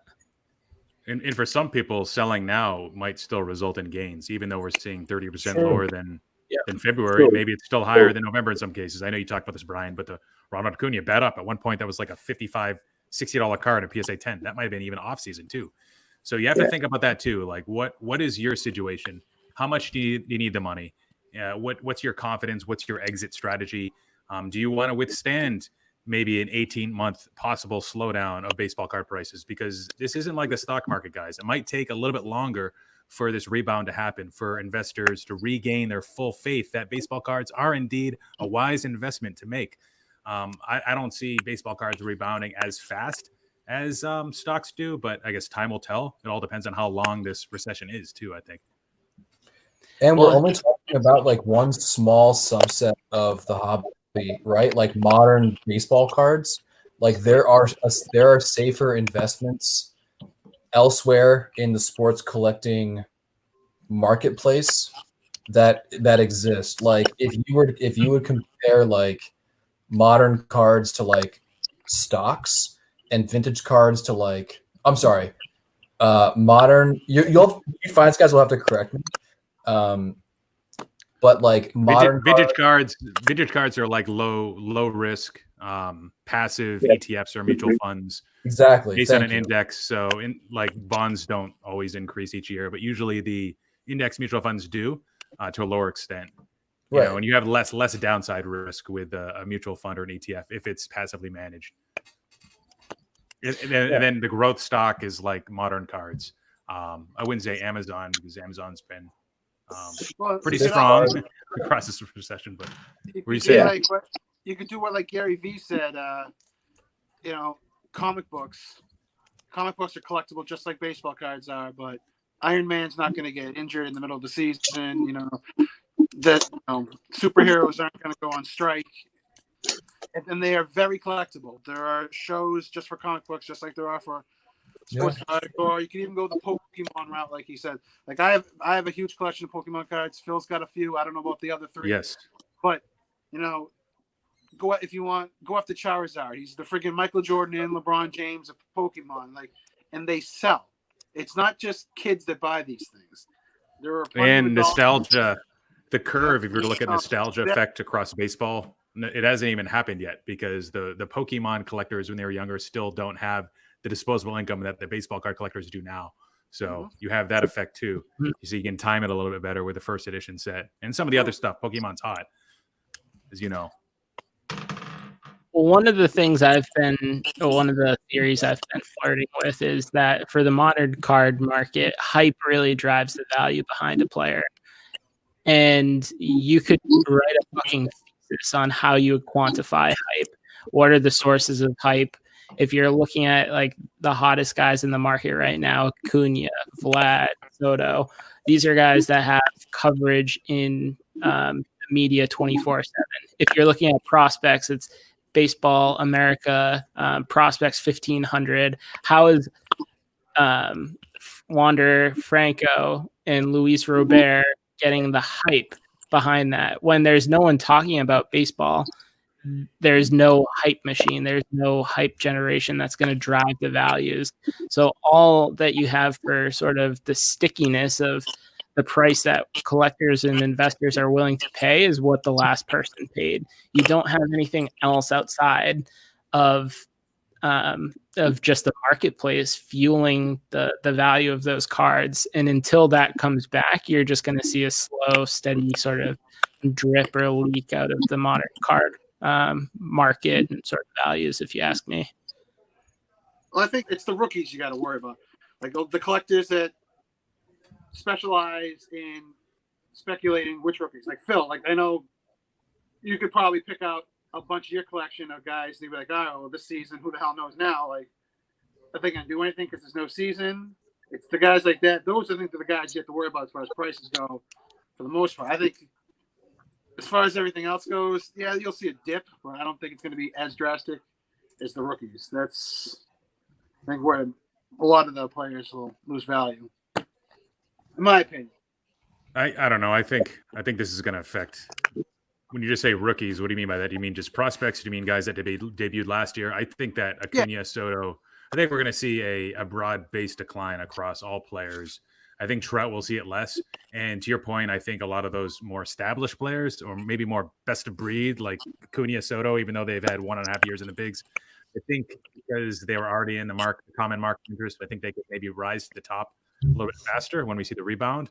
But I think that their cards are at risk, especially the mass-produced ones at this point that aren't like the Holy Grail, Sapphires, Bat Downs, Bowman Chrome autographs, Topps flagship parallels. I think those ones might have even more downside volatility. I think an interesting subset of modern cards that people are not focusing on as much now are like rare rookie cards of superstars of yesteryear, like Pujols gold rookie, Ichiro gold rookie, Ichiro chrome traded rookie card in a high grade, Miguel Cabrera chrome traded, Scherzer update, Verlander 2005 Topps. Like those cards like have seen a really like slow increase, but like there's little to nothing that any of those players can do to like sully their reputation at this point. And I think if you're gonna like lock in something, like it might be interesting to like see if you can get in while people are kind of sleeping, like for like on Adrian Beltre, like see if you can grab like a refractor or something of him, or like guys who just retired and people have kind of forgotten about. Well, to go off of that, there are a couple situations though, because look how hot the Altuve rookie was 2-3 years ago. Now look at it. Any of those Astros, and even some of those some of those guys are definitely good. That's a good point. But even like when Altuve's card got hot, he was not like a surefire Hall of Famer. Like Ichiro Suzuki retired in 2019, and he is a first ballot Hall of Famer, like dead nuts. Pujols, dead nuts when he retires. Cabrera, dead nuts. Beltre, like all of them, like they're all there. And like Altuve when he won the MVP and like they trash canned like that whole shit. I mean, people can't like get rid of his cards now. People know, like nobody wants them, but like he wasn't in a position to be stratospheric yet. Really, he wasn't even the best person in that product. It was Trout. Somebody brought up a good point. Charles did about Miguel Cabrera, about how because unlike Adrian Beltre and Ichiro, because he's an active player that still is trying to get to milestones, taking away a full season or even if it is just 4 months of a season is going to hurt players like that. Like even Albert Pujols, his ability to get to 700 home runs maybe, or the next hit milestone. Clayton Kershaw, maybe a little bit. I know Andy brought him up maybe for a different context because he is a pretty safe guy to invest in. He's already a lock to be Hall of Famer. He's still like 33 or 34. So it'll be interesting to see how this all plays out for sure. Yeah, I'm just looking at Pujols right now. He needs to average 22.3 home runs over the final 3 years of his contract with the Angels to become the 4th member of the 700 club. If you can a season season or even shorten a season, there's no way that he hits that, which sucks. He's doing a disservice to the Angels by still, manning. Well, he's DH now. I'd say first He's base. DH. Right? Yeah. Yeah. But Hey, guys. he's been an average or below average first baseman in the last 3 years. If you look at his WAR, maybe it was positive a couple times, but that doesn't mean he's an above average player. At least above average first baseman. So, I don't know. I don't know what to think about. That was kind of a bad contract. Not the worst ever, but a bad contract. Yeah. Hey guys, just quickly, my phone is gonna die in a minute, so I'm gonna be dropping out of the call. Thank you for everything, guys. Okay. Very informative. Obviously, we all hope that baseball season starts before August, because if it does after, it's gonna be the hobby is gonna take a hit regardless, I think, and we just hope that all of us who are collecting and holding cards for whatever, either just to keep on your PC or to flip, we just have to wait it out and see what happens, because otherwise you're probably gonna just lose money left and right. But for those of us who keep the cards for the collection, we just keep it and enjoy them for a while longer. So thank you again, and like I said, my body's gonna die, so I'm gonna be logging out in a minute. All right. Take care, Jose. Good stuff. Thank you, guys. Thanks, man. All right. Thank See you, buddy. We're coming up on 2 hours almost. Do we want to sort of wrap it up with one last question? Mike's just getting into keep it rolling. If we get 100 people, I'll break I think, the I think 20 that ship sailed. update box I have. But How many? I'm how many Mario, people I'm have opening- I'm we sorting didn't get cards that right many. now. I think we topped out around like 35, maybe 40. I think No, we hit 40. there's like 50 at one point. Right. But one of the other questions I had here for you guys was how can we better connect collectors and bring new blood into the hobby? It's an awkward time with this whole coronavirus shit, but building off of what the YouTube community allows us to do, how can we better connect people and bring additional people in? I think it's just like talking about it, right? Like, I have several colleagues who used to collect, and I talk to like my friends about my collection and like my Tatis stuff and like what it's worth and all that crap. And they're like, holy crap, like I have cards, like, can you take a look at them? I'm like, yeah, sure. Like my buddy thinks he has like 86 Fleer Jordan and like 85 like Star Jordan. And I'm like, well, show me, man. Like, I'd love to see them. So, I think just like talking and like getting it out there that people like still collect cards. Yeah. And like the hobby is very like in the grand scheme of things, like very healthy. It will create more buzz and people will be interested. Yep. I've done the same thing at work. I've had a couple of coworkers. 2 of them have already given me cards to look at. Granted, they had nothing special, but they're like, Yeah, oh shit, 90% I of think I that will have be some cool. Kobe rookies. I got this, I got that, and the only other things I can really think of is like as far as getting more people into the hobby. I think we need brick and mortar stores to do a lot, kind of like if for those of you that follow Card Collector 2, he has trade nights at his shop. Like I think it's once a month. If more shops did stuff like that, introduce more collectors to other collectors, that's why I like the Woburn Show, because it's weekly. You meet people, you become friends, and you build bonds. And like if it wasn't for YouTube, I wouldn't know any of you guys. Phil Little that lives in the next town over. I probably would have never met him. I probably seen him a bunch of times at the Woburn Show. But if if I had a shop nearby that did trade nights once a month, I'd be there every friggin' month. That's a good idea. They don't have anything like that around here. No. I was actually wanting to talk to you about that. Like, we should go talk. It's a great idea, Mike. That are up, like because they do Pokemon tournaments, they do video game tournaments. It's like, why can't like one Sunday night, once a month, Trade Well, night. I guess it's not the right time to broach that subject. Well, right now, but Yeah. obviously right now. But like, I think that, and then to get more kids into the hobby, other than trade nights, we need more. You need maybe kids. another product like opening day where it's just not expensive. Less product that's freaking $500 a box, and If there was a secret recipe to unlocking kids' interest in the hobby, I think Topps would have found it by now. And a lot of people argue, well, it's up to MLB to do that, but some people think that Topps could actually lead kids into cards, which would lead them into an MLB interest.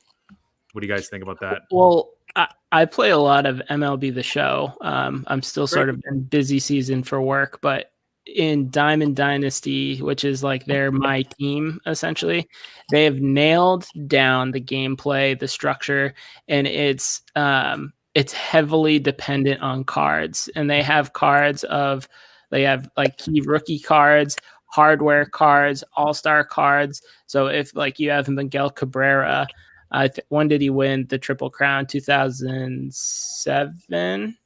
They got like his 2007 hardware card in the game.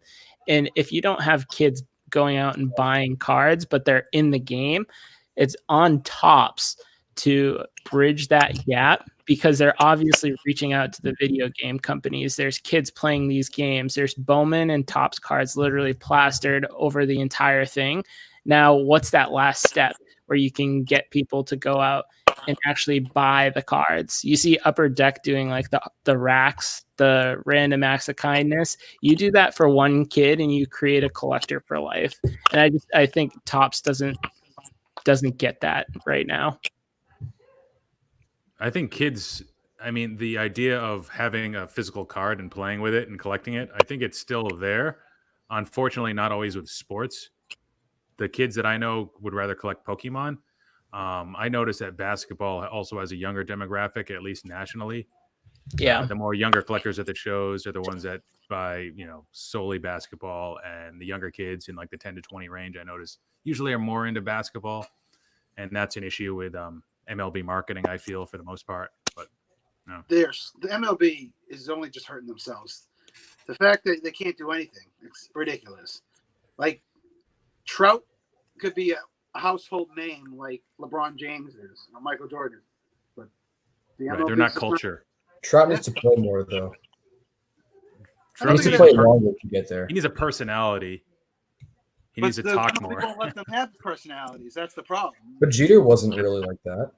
But Jeter, Jeter, like, it's the difference between New York and the rest of the country too, I think. Just going back to like the trade night stuff, I think it's on us if we want to call ourselves hobby ambassadors to, like, if your trade night, your hobby shop isn't hosting a trade night, what can we do to like rent a night to Columbus and just like put something out on Blowout that says like greater Boston area, greater New York area, like we're having a trade night here, and then you just invite your friends.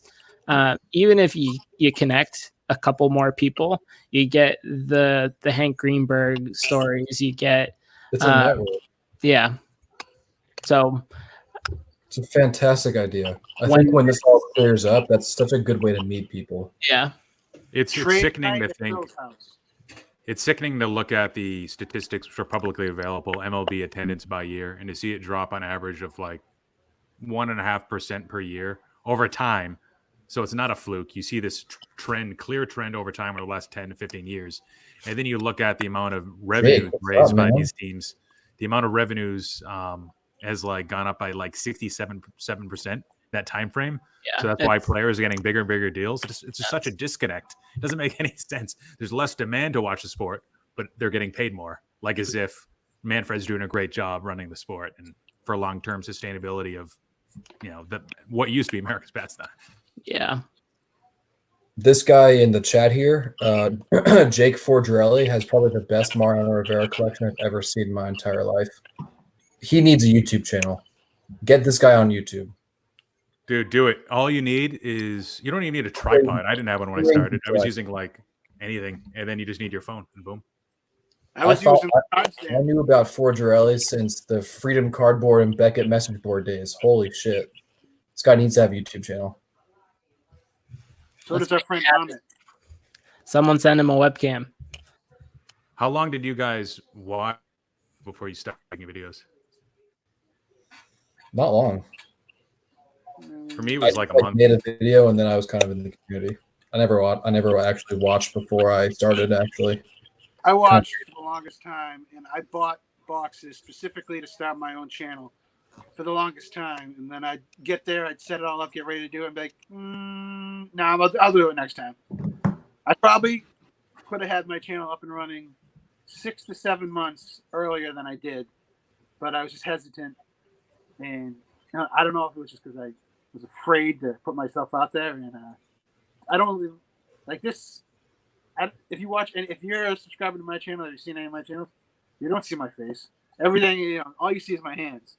I'm one of those guys that just rips. Like, I don't have that's the word. I don't know what the word I'm looking for here is. Like, I'm not like The Phil face and for the Brian. camera. Yes, I got one of those faces that only a mother sometimes loves. But, The face for radio. It's just There I you feel go. that if I can do it, anyone can do it. And if you love cards, it's like, why the hell not? Like, even if Cardinals. you like 3 subscribers, like, Kevin Jones, Cardinals. usually when you see these kind of conversations happening, it's you get the big dogs talking. Like if you look at the 4 of our subscriber counts and the other kid that was in here, big disparity. Like I think Phil, you probably have the most out of all of us, but like I have like 1/50th of the subscribers you have, but it's just for fun. The way I look at it is some guys do it for money because they can get the numbers to do it. But St. Louis Cardinals won 2006 World Series. what's that? St. Louis Cardinals won the 2006 World Series. Did they? Yeah, they a beat the fucking Mets in Game 7 and then walked over whoever they played. It's like a shitty wild card team that year. So you're a Mets fan. Wasn't there a guy? Was it Turk Wendell or was it There was a Turk. one of your pitchers walked Andrew Jones? It was one of the worst moments in Mets recent history, right? And the bases loaded, walked Andrew Jones to force in the tying run or the game-winning run, and then the Braves beat you guys in NLCS. I feel That like was that happened. probably in '99. I was a little too young for that. Okay. I don't remember. How many more years are the Mets paying Bobby Bonilla, by the way? Real question. It's an annuity. It goes on forever. I think no. There is an expiration date. That's like some Gronkowski style financial management genius. Well, it's like the Red Sox. They're still paying Manny Ramirez. They're still paying Pablo Sandoval And Rusney Castillo. and Castillo. Well, at least Rusney's still with us and can contribute, but he probably won't ever. He's making like $18 million, Phil. His Yeah, we paid him story, a lot. it's so sad. Like he was like the last couple of years, he's been lighting it up in AAA, and he'll never sniff an MLB roster because of how much money he makes. He's consistently been like, if you look at his WAR, I don't even know if they track him out minor league WAR, but he's been up there as like one of the best minor league outfielders, and he just makes too much money.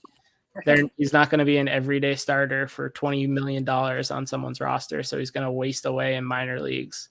Sounds good. And we don't have Chris Sale anymore, so we're not going to compete for a while. Yeah, right. Yo, Kevin Jones is trolling me right now. Kevin Jones, the Royals won in 15 because they beat the fucking Mets. This guy is trolling me right now. I didn't get a chance to answer the video making stuff. I watched a shitload of Cardsmith Breaks and Baseball Collector.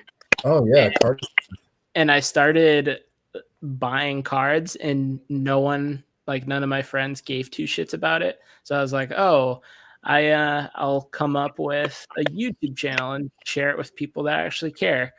And then the first couple videos I had, they were vertical, just like phone videos. And one of my buddies at work was like, you fucking idiot. You have to go like horizontal. I just stepped your quality up 10 times. Looking at It's kind of how the difference is between you 3 and me right now. Yeah. Exactly. It's not like because my phone's charging. I put it on the charger and I can't turn sideways. But I think the thing with like YouTube and producing content is it's a journey. You're not going to do the same thing. You're gonna evolve as a content creator. You're like satisfying the creative side of you. I'm in a job that's very analytical, so I don't get to be creative a lot. So when it comes to like editing videos, trying to find solid background music or B-roll, or just like figuring out what type of hardware I want to use to create my videos, even if there's only 100 people that watch the video, it's a fun exercise for me to go through and sort of grow as a person. That's why I like to For me, You fucking kill it, man. For me, I YouTube for me filled a few voids when I started. One being lack of human connection. I work at a place where the average age of colleague that's in my position is over 45 years old.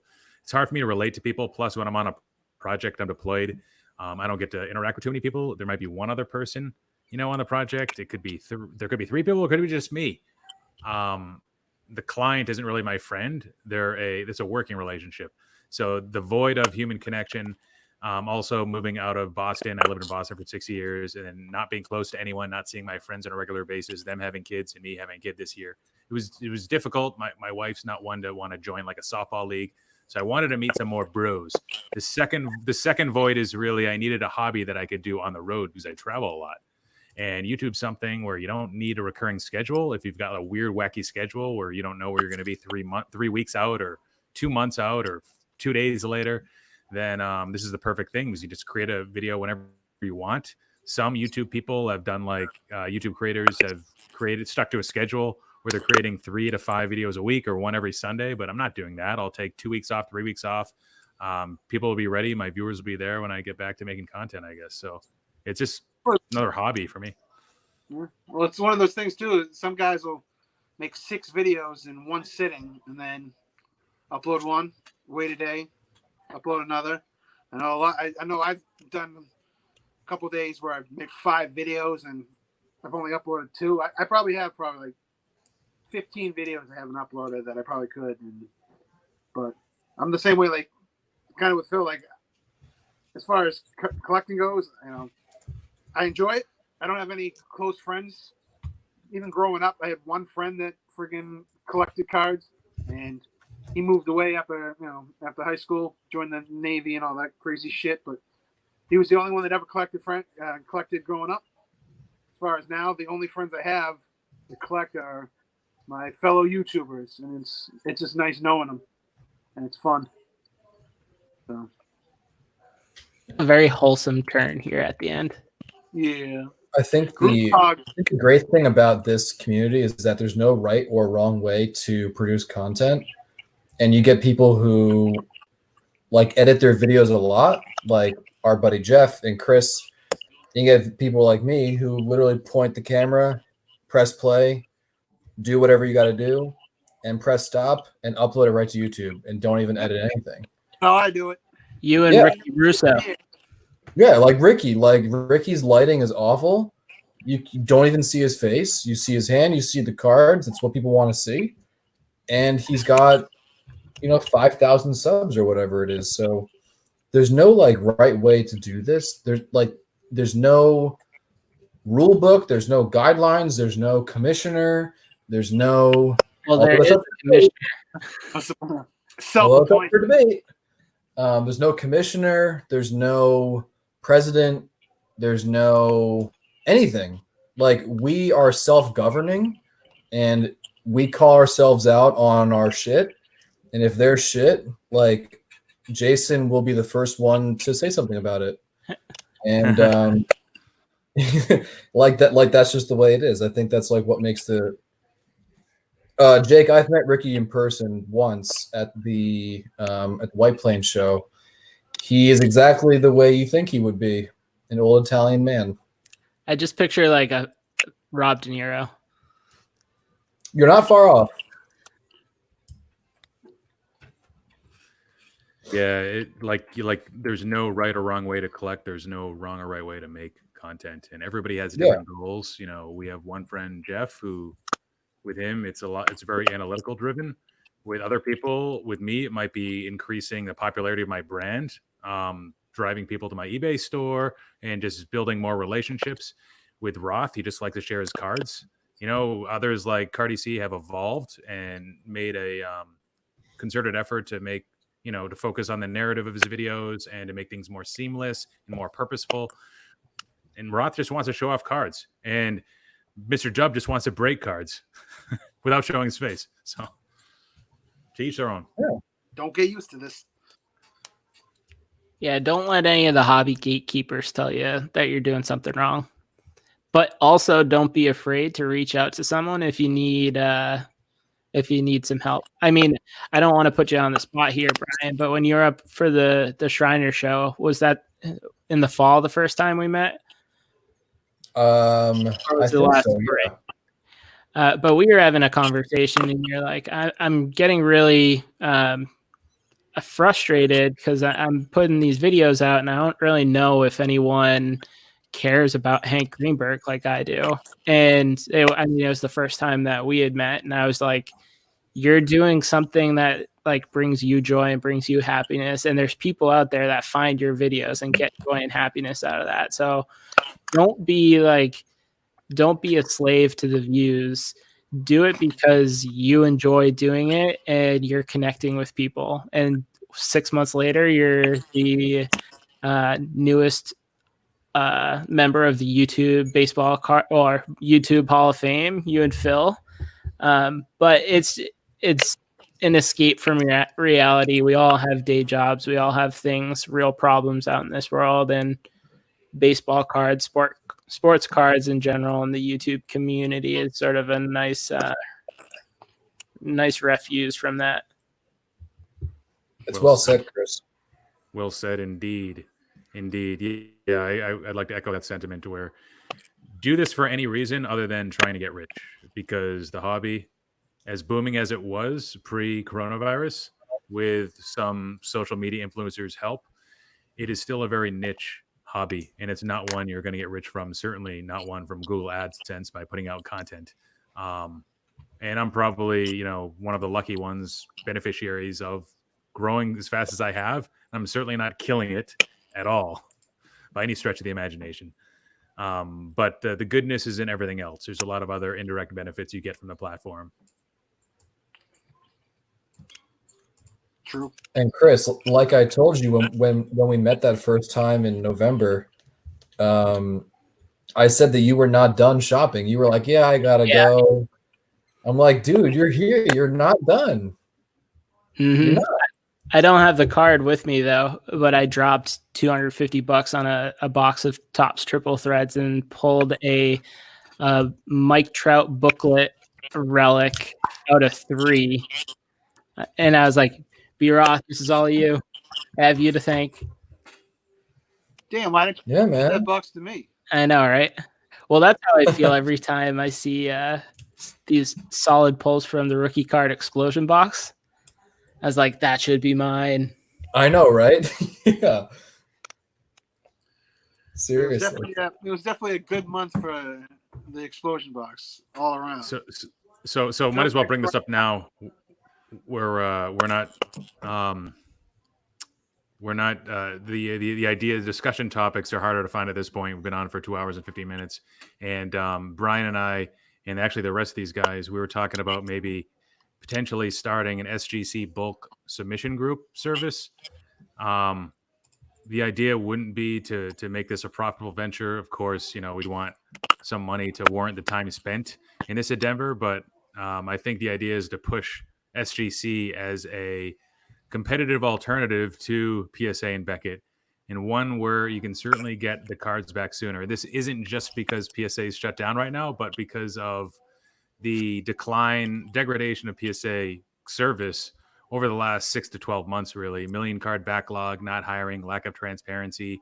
You can even go back as far as the scandals that surrounded them in the middle of 2019, although that's not the direct motive here. But I don't know if any of you guys Brian, you want to shed some light on that?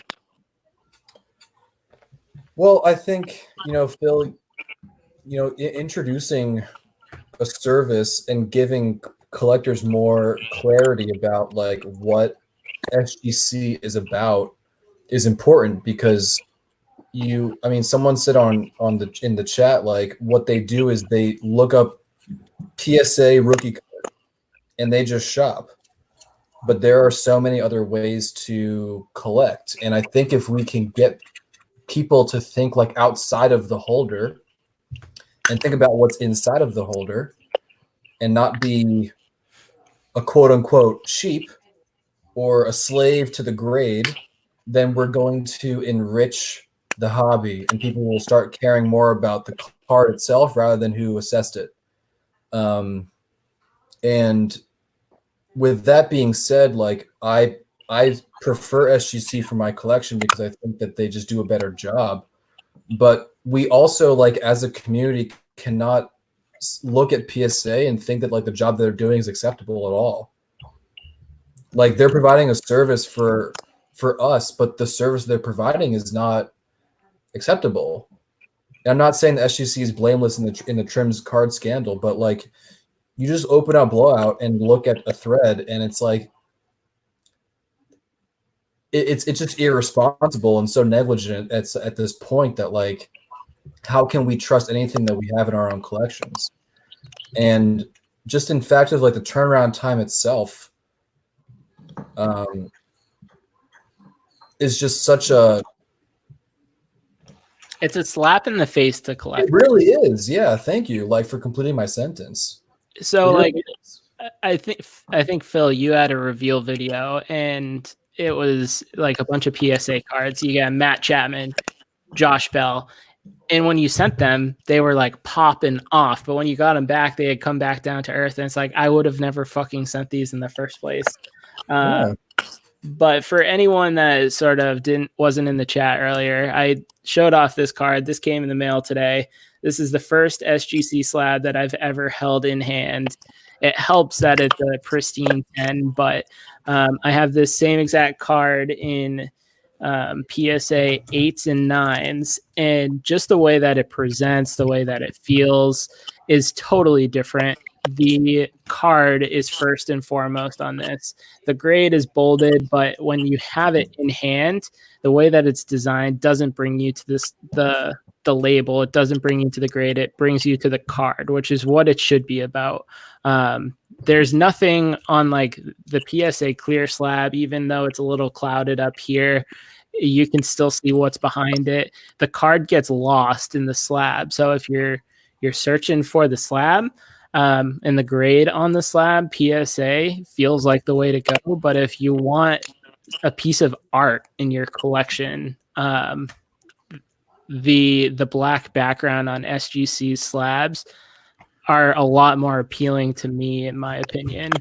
Yeah, I think SGC has a lot of stuff going for it. You mentioned the aesthetic appeal I brought up earlier, not to rehash everything of my original argument, but if you were somebody that was completely new to card collecting, and if you were to look at a PSA slab versus an SGC versus Beckett, your eyes wouldn't be naturally drawn to the PSA slab first. I think we're conflating what we're used to in the hobby, knowing what's going to have the most resale, with what's actually objectively more visually appealing, because I think those are two very different things. And I think in time, when you have social media influencers like Gary Vee, you have people like myself, Alico3, who I talked to today, said he's going to go in the route of 100% SGC going forward.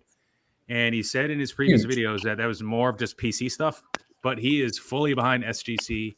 It's huge. So get on the bandwagon. The main characteristics of a grading company that are the most important, at least from my perspective, are they a tough grader? Do they give you the grade that it actually deserves? At the end of the day, that's what we all want. And SGC has never been knocked in that department. Are they consistent from one card to the next? Yes, they are. Do they detect fraudulent behavior, and trimmed or altered cards? Just as much as the other guys do, at least on a smaller scale. You know, they don't grade as many, so maybe less fall through the cracks, but PSA and Beckett are in the news more. Yeah, so the one thing they lack is clearly resale value. And again, if you're to talk about customer service, is a lot stronger. Turnaround time, we already talked about that. So the resale value is something that I think the gap will narrow in time. Where an SGC gold label, is really equivalent to more of a BGS pristine. If you look beyond the slab and into what is the card, like what is the real condition of the card, the true condition. SGC 10 Go label should be very similar, at least from what I've seen of examples in front of me, to a BGS pristine, but it's selling for way less and closer to a PSA 10. But I see in the future, 2-3 years from now, it'll be closer to BGS pristine. And again, with an SGC 10 not Gold label, it sells for right now about a BGS 9.5 min gem. And we all know, being in the hobby as long as we have, we've seen tons of examples of 9.5 min gems, and those look like, at best, like PSA 9s. They have dinged corners. They usually have one or two very discernible flaws to the eye. And this is versus an SGC 10, which I think should sell for closer to a PSA 10 and not like a BGS 9.5. And that's a min gem too. So I don't know.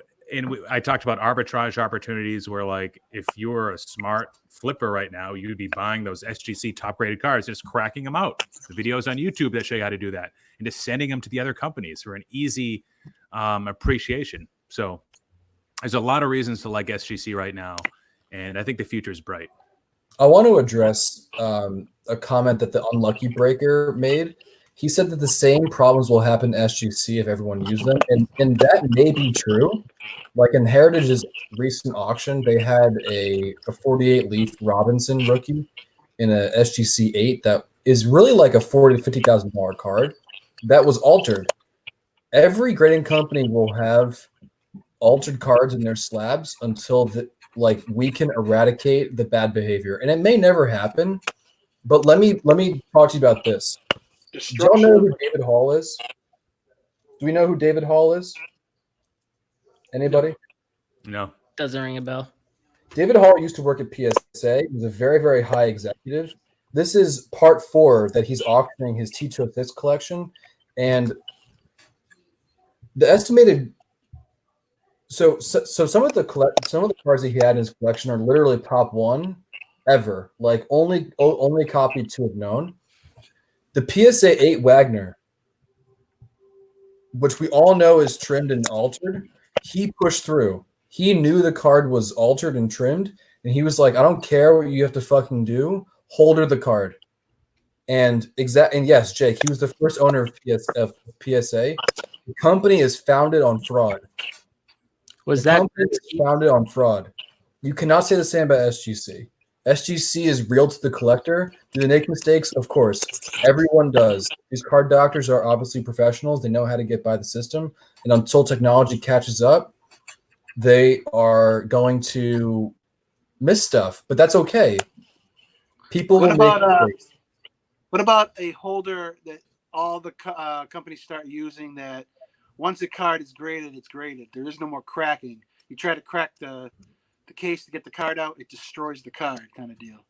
What would you think about that? Electrocuted. Not electrocuted, but that's an interesting concept. But the fact of the matter is that some people prefer their cards in binders. Like there's a group on Facebook called Tobacco Row. People will buy graded cards, snap them out, and put it in a binder. So like, just like there's no right way to collect, like we just cannot keep I was like just thinking of that idea to prevent people from buying like 6s and 7s, trimming them, and getting 9s and 10s kind of deal. Did anyone see the documentary Icarus on Netflix a couple years ago? The Russian doping at the Sochi Olympics. The connection here is the Russians figured out a way to break open these tamper-proof like urine testing things. And then they like resealed them in this supposedly like unsealable like fraud detection module. So like wherever you go, whatever slab you make, whatever technologies you put into place, there are going to be bad actors that will find a way to skirt around the rules to make a couple bucks on their end. Yeah, I think like as long as cards have been around and people have seen the money to be made, even since like the early 70s, people have figured out ways to be fraudulent. And that's just something that we need to police ourselves. Like I said, even in the YouTube community, like the same rules apply elsewhere in the whole community. It doesn't matter who you are. We have to police ourselves and be the cops of what's being done in the hobby. And there are people with more power and higher positions that are more influential. We need to utilize their connections and their strength to propel like the prosperity and the goodness of the hobby forward, and get rid of the bad part of the hobby. And the way you do that is, one, we vote with our wallets, and then you start it at the grassroots level, and you make enough noise where the people that actually do have the power to affect change take note, and then they follow what the crowd is saying. So we're the grassroots people. It's true. I got a question. Maybe you guys know the answer to this. JSA. I know that it's not a spin-off, but it's was it the brother of one of the guys from PSA, the owners? Is that what they are? I know they're both Spencers.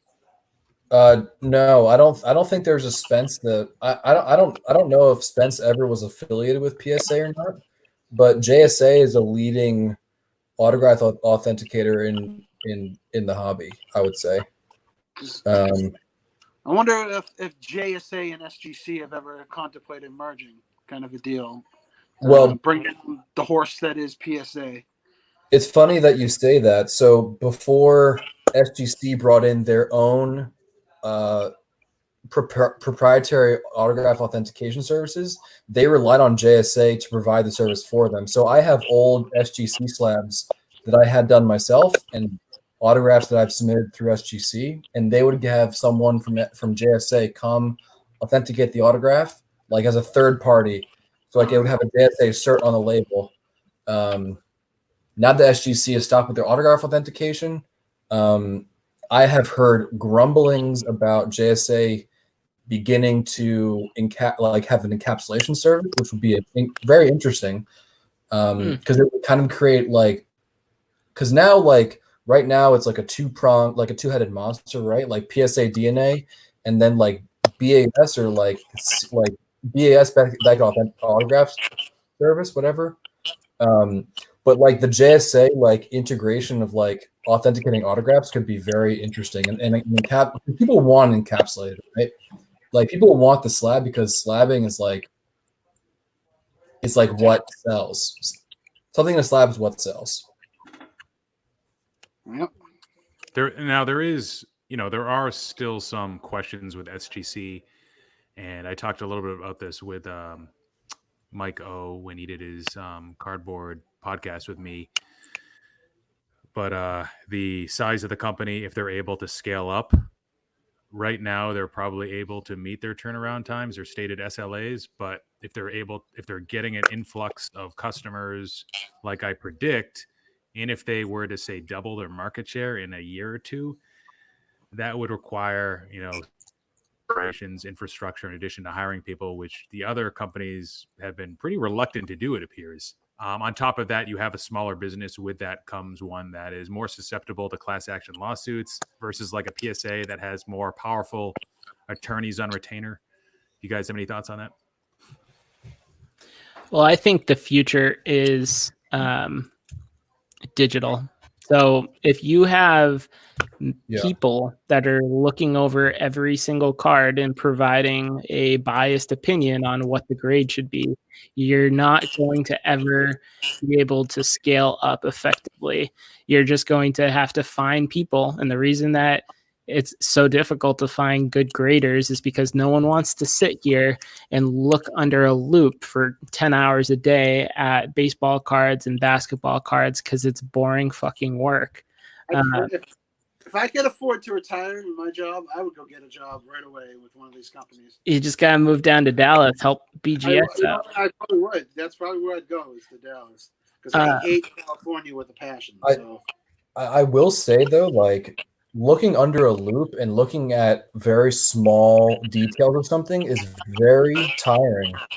very tiring. And doing it for like an 8-hour day is I would think it would be exhausting. Mm-hmm. And that's why they can't find anyone. There's that side of it, and then you also need someone that has background of the card industry and the cards themselves. You can't just hire someone off the street to come in and do data entry for them.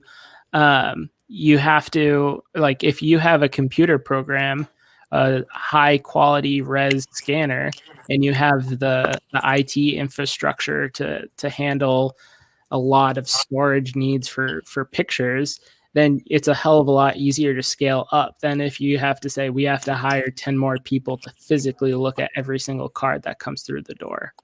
Yeah. I think I know you're kidding about that, but I think PSA probably spends about 30 seconds to a minute looking at a card. And although that doesn't seem like a long time, the card is only 2.5 by 3.5 inches. And so the surface area is really not, and are things missed, of course, all the time. But the surface area of a card is actually really small. And if there's like kind of a rubric of sorts of like, first you look at this and then you look at that. And then if this and this are this, then you do that. Then I think a minute worth of time assessing the card's condition is probably adequate. Yeah. I think. I just don't see logistically how grading companies haven't found a way to scan cards in quickly and have a computer do much of the legwork for them. Charles is saying in the chat, for size and centering, they should be able to have a computer grade those factors. Corners and surface may need to be checked. So you do a quality check by a human for every 10 cards in a submission, or every 5 cards in a submission. I think a computer could probably do the corners. SGC is this information was ultimately leaked, but SGC was playing with a patented idea of having computers grade cards and not having staffed graders like people. And I think that is the future. Like, imagine having your product like literally like walked through, like placed on a scanner, bang bang, images are taken, and then out pops your grade. It can detect alteration. It can detect even if it's minimum size and the cut is original, it can still detect that. Well, the computer can only do so much as far as that goes, because you're still going to need the human. I think the technology is honestly there, Mike. Yeah. Well, I wouldn't trust a robot taking a card out of a penny sleeve and out of my top loader to throw onto a scanner. Would you? Well, how are the cards made in the first place? Yeah. Well, you don't have a person hand cutting everything. It's all machines. Yes, but I know, but cutting thousands of cards. You're gonna have the thing come in and just freaking snip the case. And No. Obviously, no. Obviously, there is a human element to it, but I think the grading process itself is what I can foresee, given what I know about how long it takes companies to grade and get through cards, especially SGC because I'm close to them. Like, the grading process is a small part of the process. There are many steps that take place after a card's graded that need to be assessed by people. And I'm not saying that graders have no place and or have no future in third-party grading. I think the automation of it is a very interesting concept. And I think will help with consistency and determining if a card is truly authentic or if it's doctored. Yeah. I mean, Phil, with your background, you could probably comment on just like the technical capabilities, but what I think the problem is in the sports card industry right now is you have too many people when it comes to innovation that say, no, we can't do this because of XYZ. They aren't truly embracing strong ideas and saying, all right, let's figure out how this is going to work. They're saying, oh, there's an impediment to us taking that next step because of XYZ. And you see that across the sports card industry, from hobby shops to the way local card shows are set up and run just across the board. But Phil, I don't know if you have any insight into like from an IT infrastructure standpoint, from programs and hardware, whether things like that would even be plausible right now. All I know is a company like PSA, unfortunately, would probably be the most suitable to jump into that, given the amount of money they have, given that they're part of a larger parent organization, publicly traded. So unfortunately, I think PSA does have the greatest chance to kind of make that leap into that technology maturity curve, getting to that next step. I don't know how feasible it is. If even robots are being considered in pilot scenarios, that's all beyond me. But it's something I could definitely see. I just don't know how long it's going to take and who's going to get there first. But I guess that would be a threat to SGC, being a smaller company, to try to stay relevant. We talked about Panini and the blockchain technology earlier. They should really be thinking about that, whether or not they're, going live on it, a separate thing. What if something like one of the manufacturers teamed up with a smaller company like SGC? Because you got Panini's teaming up with Beckett for certain lines of their cards, like the encased line. What if Topps was like, you know what, we can take this a step forward.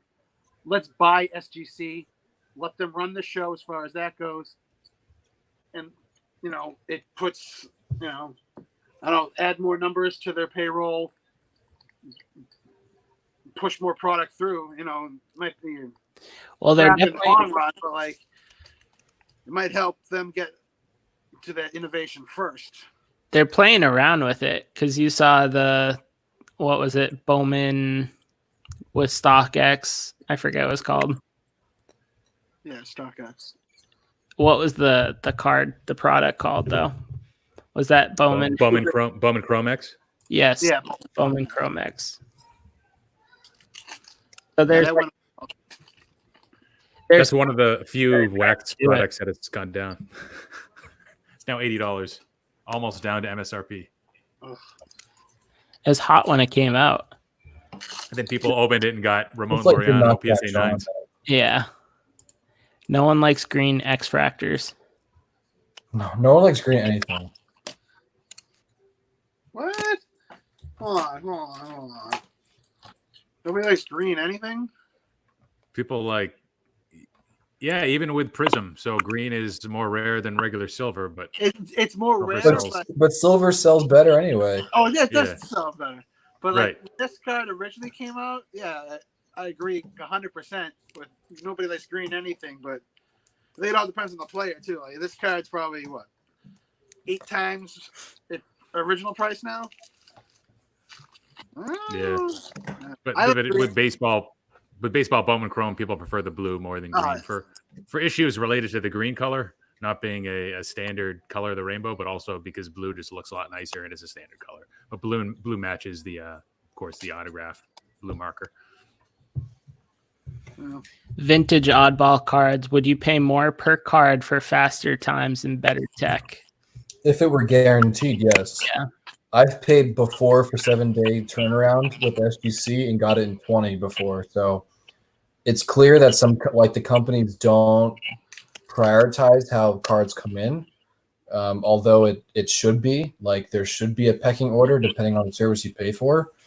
The real shitty part about that is, like, let's say you pay Beckett.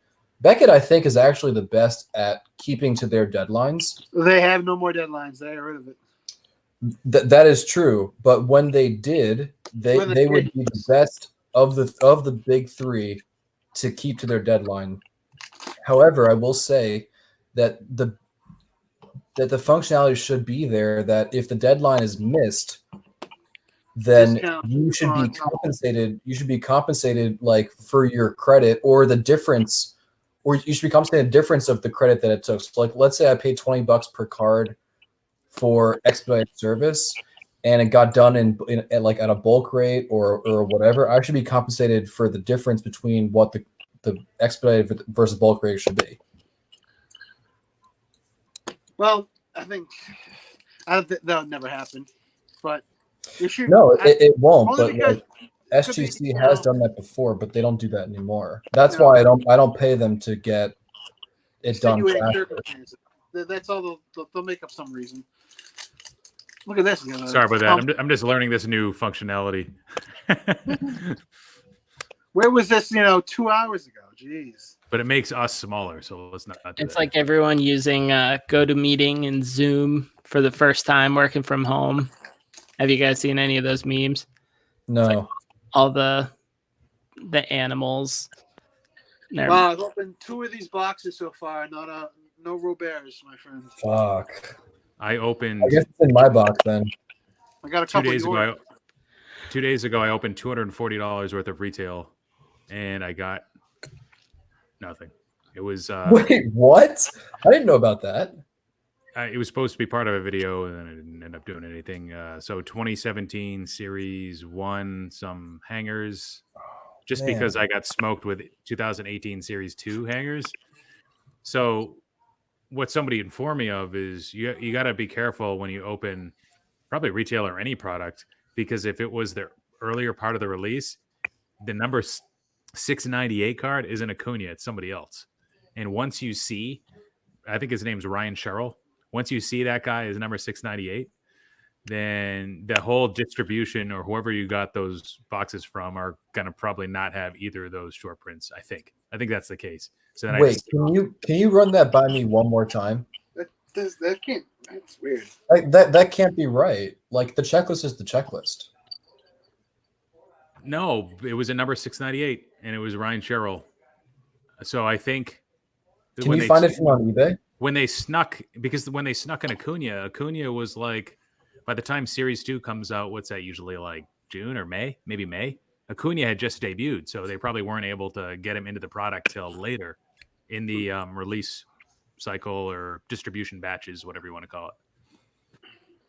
Anybody else know about that in the thread? Anybody watching? Never heard of that.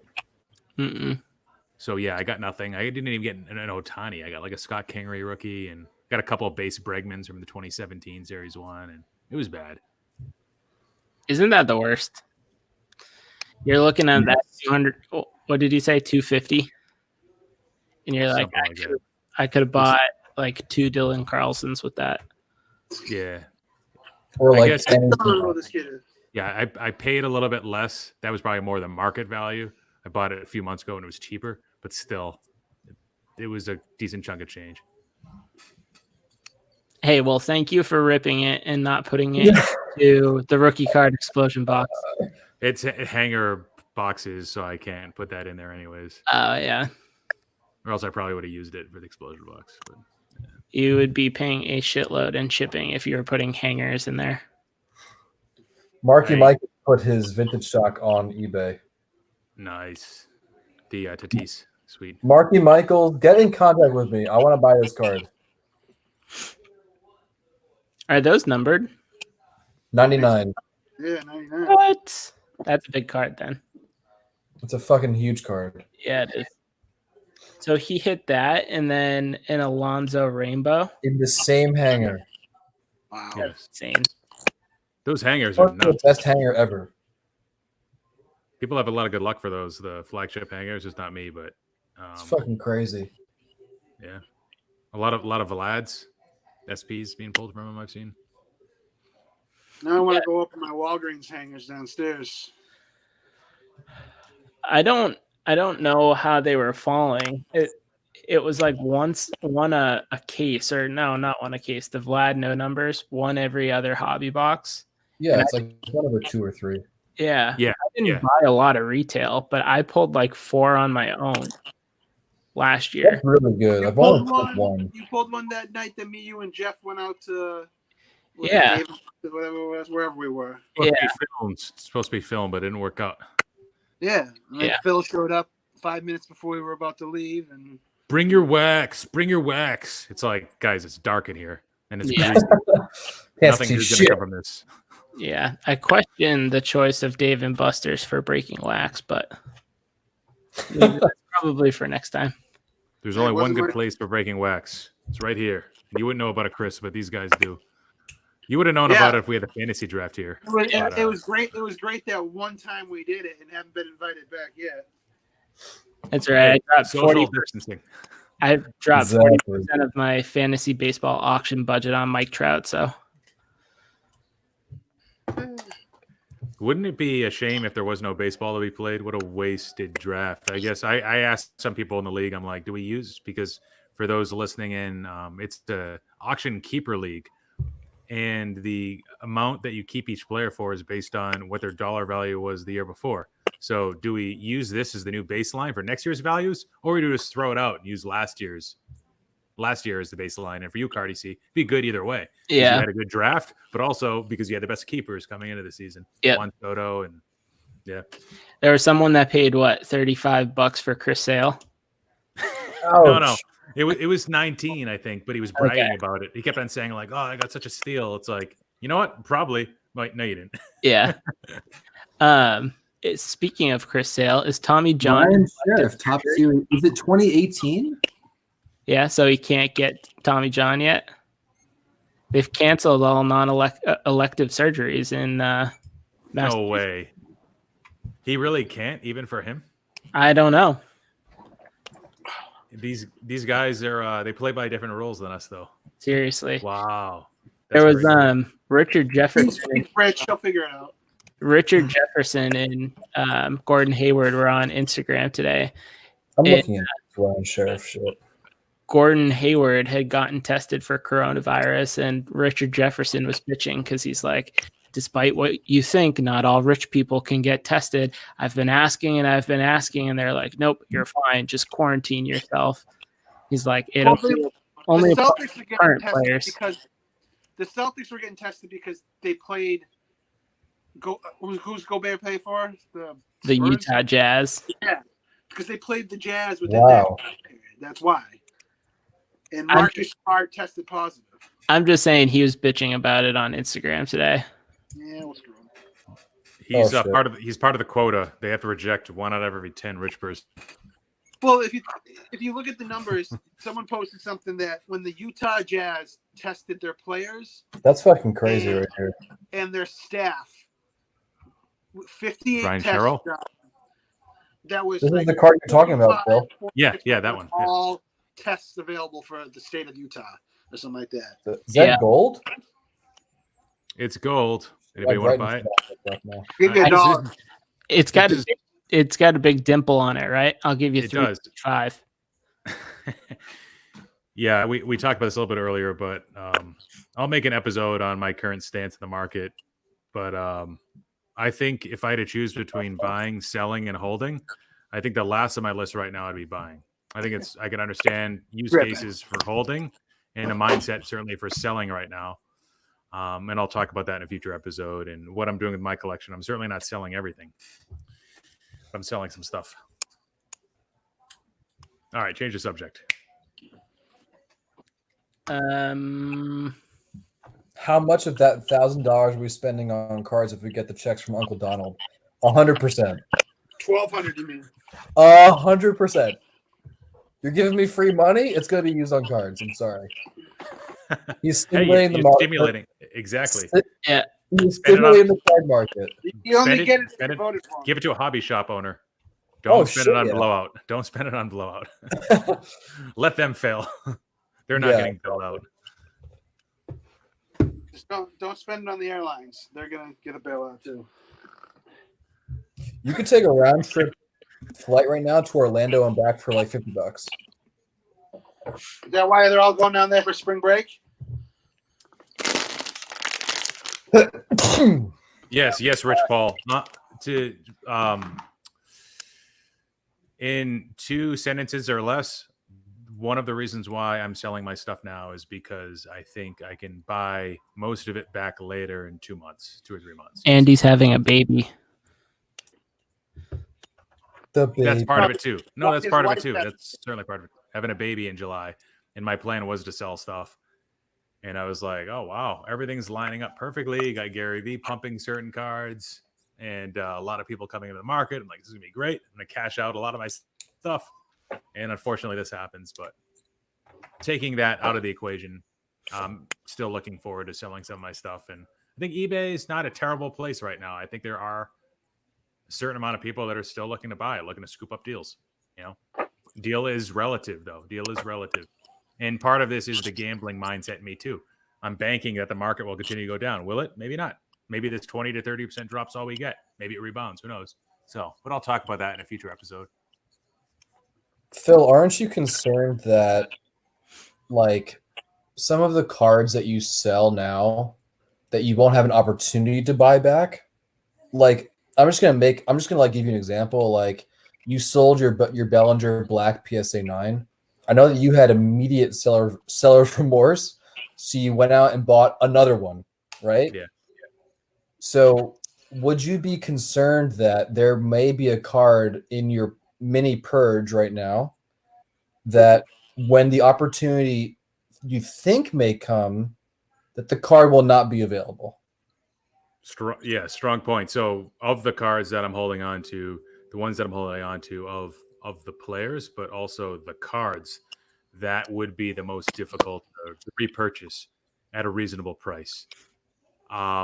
Now, unfortunately, there was a card that I wanted to hold, but I got a really good offer on it, and I'm like, it was a pretty big gain for me, and I bought the card in January, so I pulled the trigger, and that was a Wander Franco Green Refractor PSA 10 Auto 10. No one likes green, right? Nobody likes green, though. Yes, but it was a PSA 10. So, but I have a Julio Rodriguez Green PSA 10, and I'm holding that one. That's one of the cards that I'm not selling yet. So, but that's a very strong point, and that's one that I definitely considered, Brian. Like for me, when I choose to sell something, it's like it's not about like if I can buy it back. It's like would I want to buy it back? And like if the answer is no, then it becomes easier for me to sell the card. But if the answer is yes, then I would have a hard time letting it go.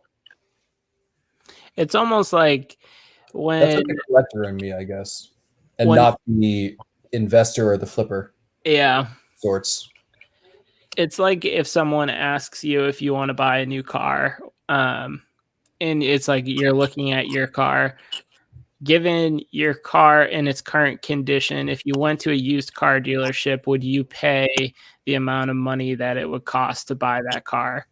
And if your answer is yes, then you should hold on to it. If your answer is no, then you should probably get rid of it and buy a new car. I think the same concept applies to sports cards. I always just have a hard time because I'm like, oh, I'm short on money. I want to buy a card. I'll just sell all these.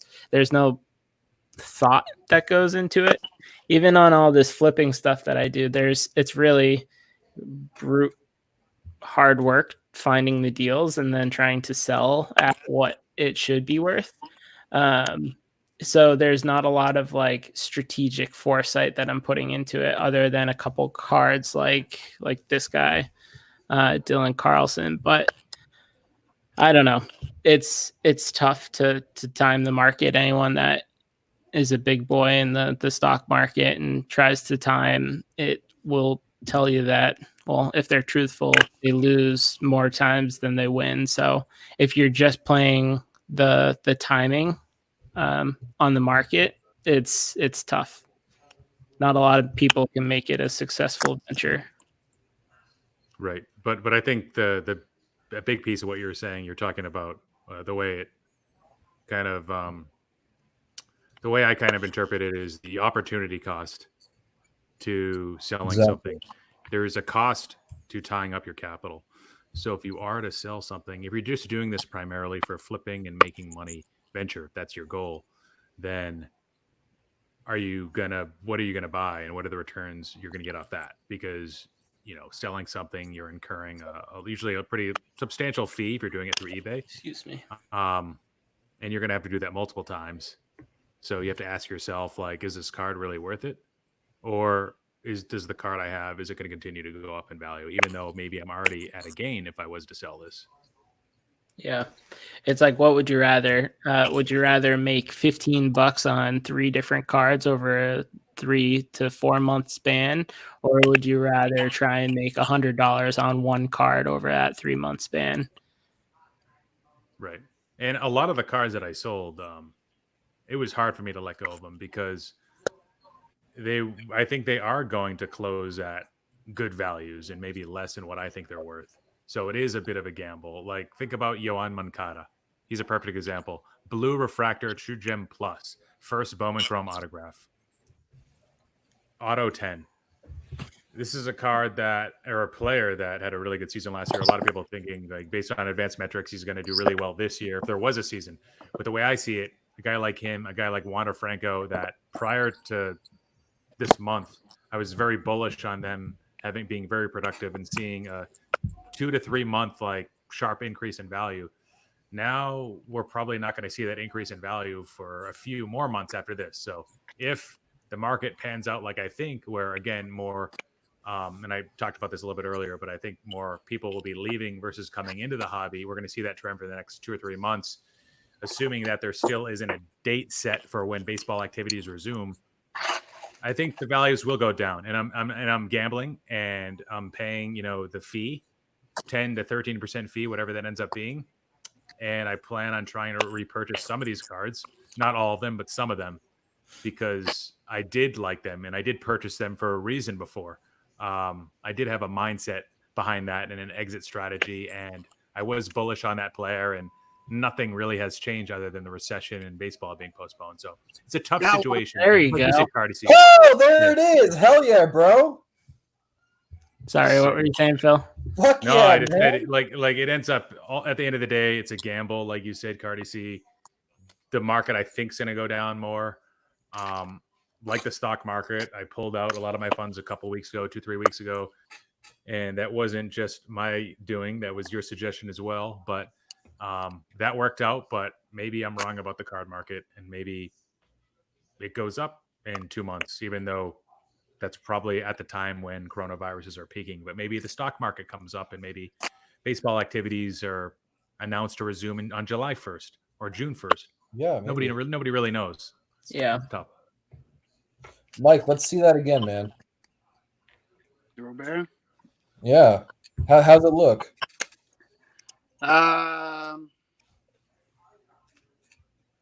right corner has a little white. Where's my fucking camera? I don't know if you can see it.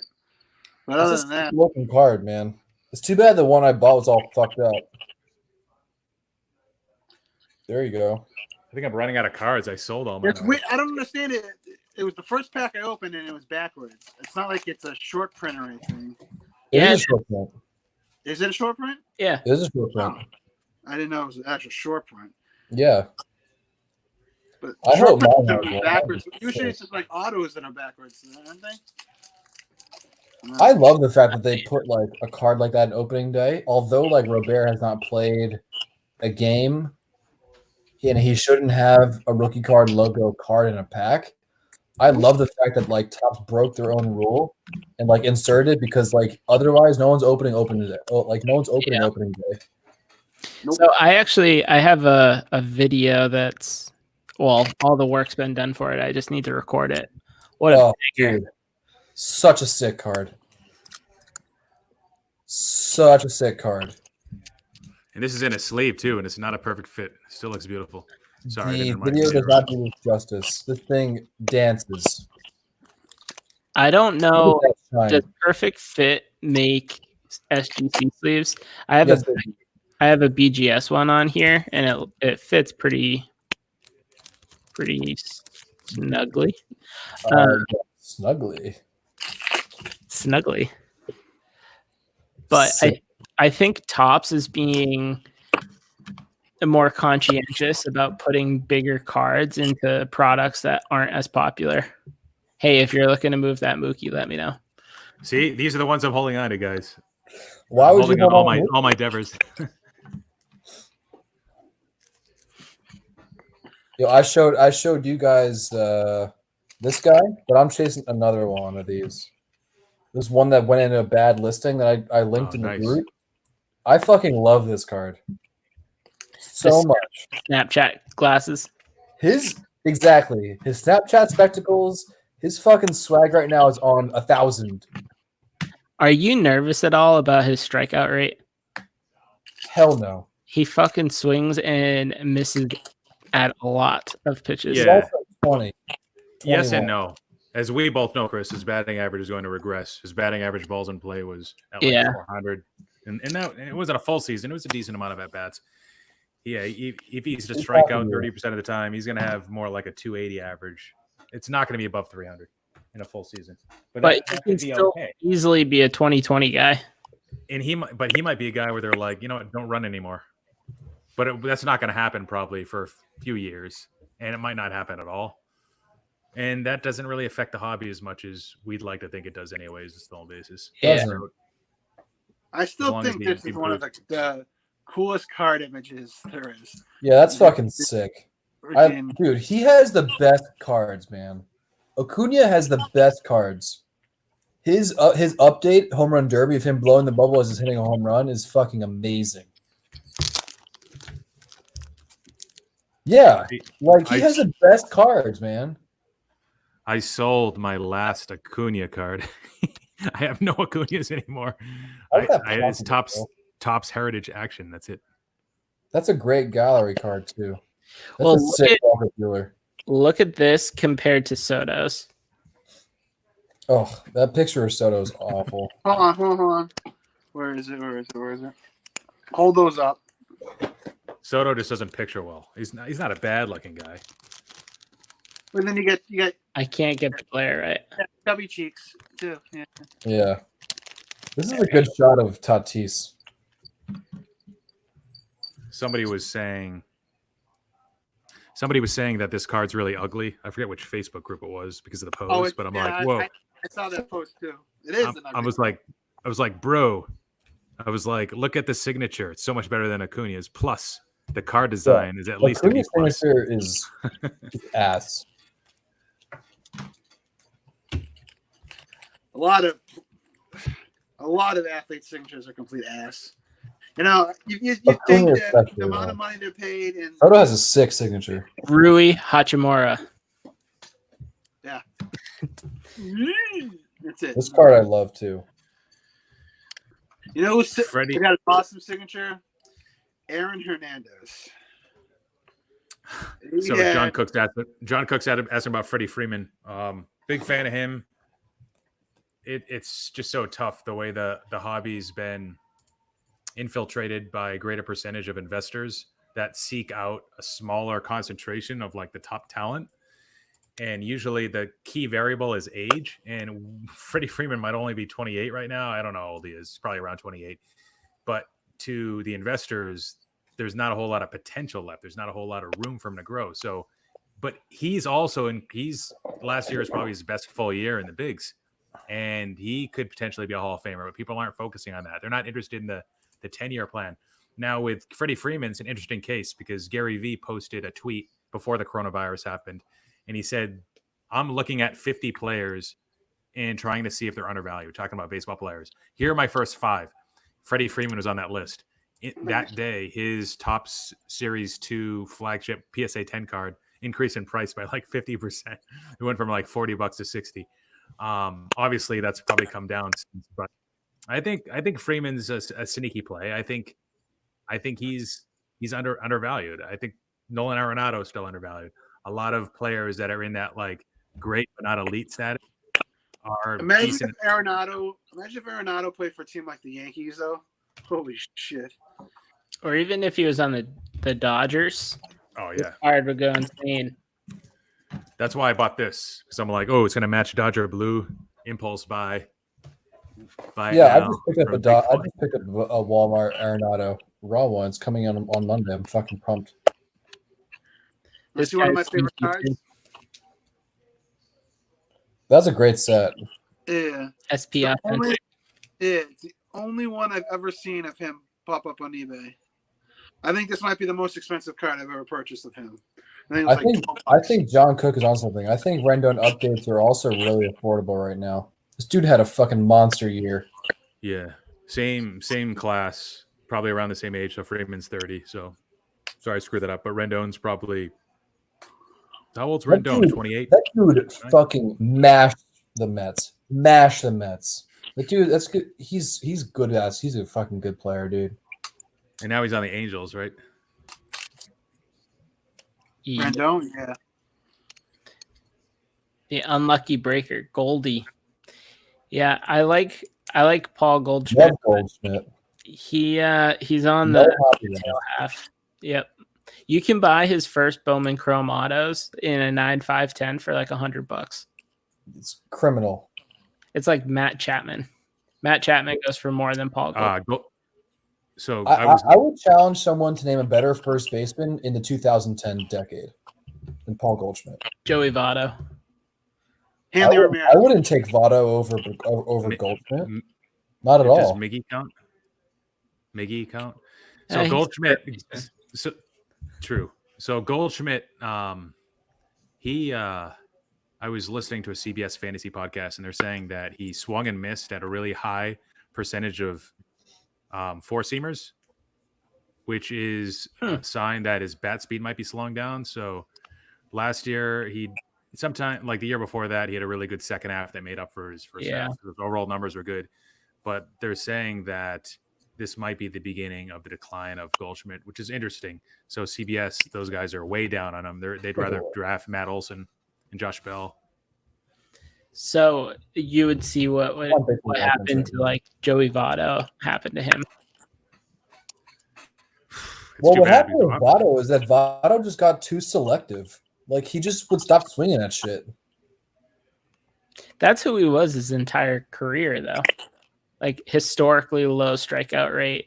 What was it? He didn't foul out for like the first 10 years of his career or something. I forget what the stat was. Yeah, something like ridiculous like that, or pop out to first base or something. Yeah, infield pop-ups. Yeah, didn't really do it, and now he does it all the time.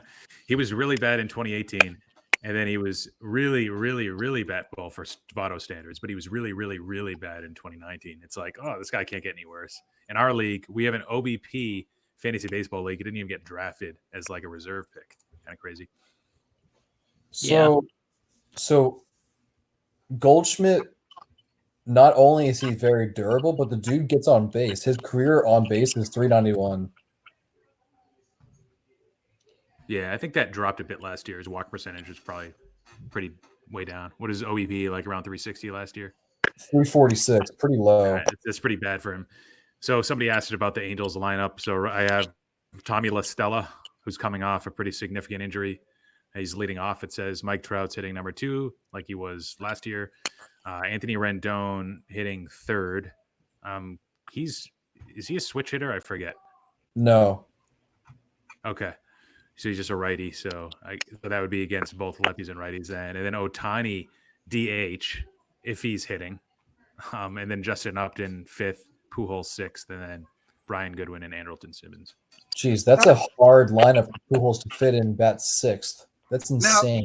Now, if Ohtani continues to pitch, I always want to know this, like, because obviously pitchers, they pitch and then they rest for the rest of the week until their next pitching, next time they pitch. Is he one of those players that, like, he'll pitch and then the next game, even when another player's pitching, he'll go out and he'll DH? Like, he just keeps playing like an everyday player? Yes. I don't know why the Angels would even want that. Like, I don't know why. I don't know. I just said too much. I think the appeal is that all it takes is one beanball to end that real quick. Well, I think the appeal is that, like, he stretches out their rotation so well.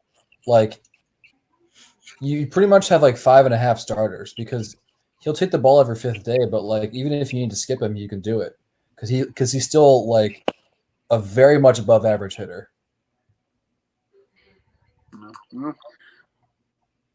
Good point about Joe Adell. Yeah, seriously. I mean, that dude's a weapon. Everyone's talking like he's going to be the next dude. I don't know. Top 10 prospects. Who's your guy? Lux. Interesting. Yeah. Could be multiple guys. That's I like Lux. Putting my money into. You got to pick one. I pick Wander Franco. He's the safest. He might not have right now. He might not have the complete upside of Joe Adele and Luis Robert, but he definitely has a smaller bust percentage, and he has the ability to develop into a power hitter at an elite position. Now he might play for the Rays eventually. That's going to hurt him. It's probably that and the Marlins are probably the two worst places to play for the hobby. Yeah. Right?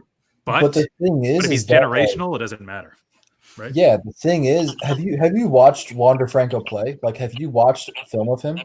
Yeah. Batting The dude's practice. fucking good. And you're gonna put him on a Tampa Bay team that won like 95 games with like a really decent lineup. Like the team has no superstar, and you're putting Wander Franco on that team. Better watch out. That fucking Rays team they're gonna take the East one year soon.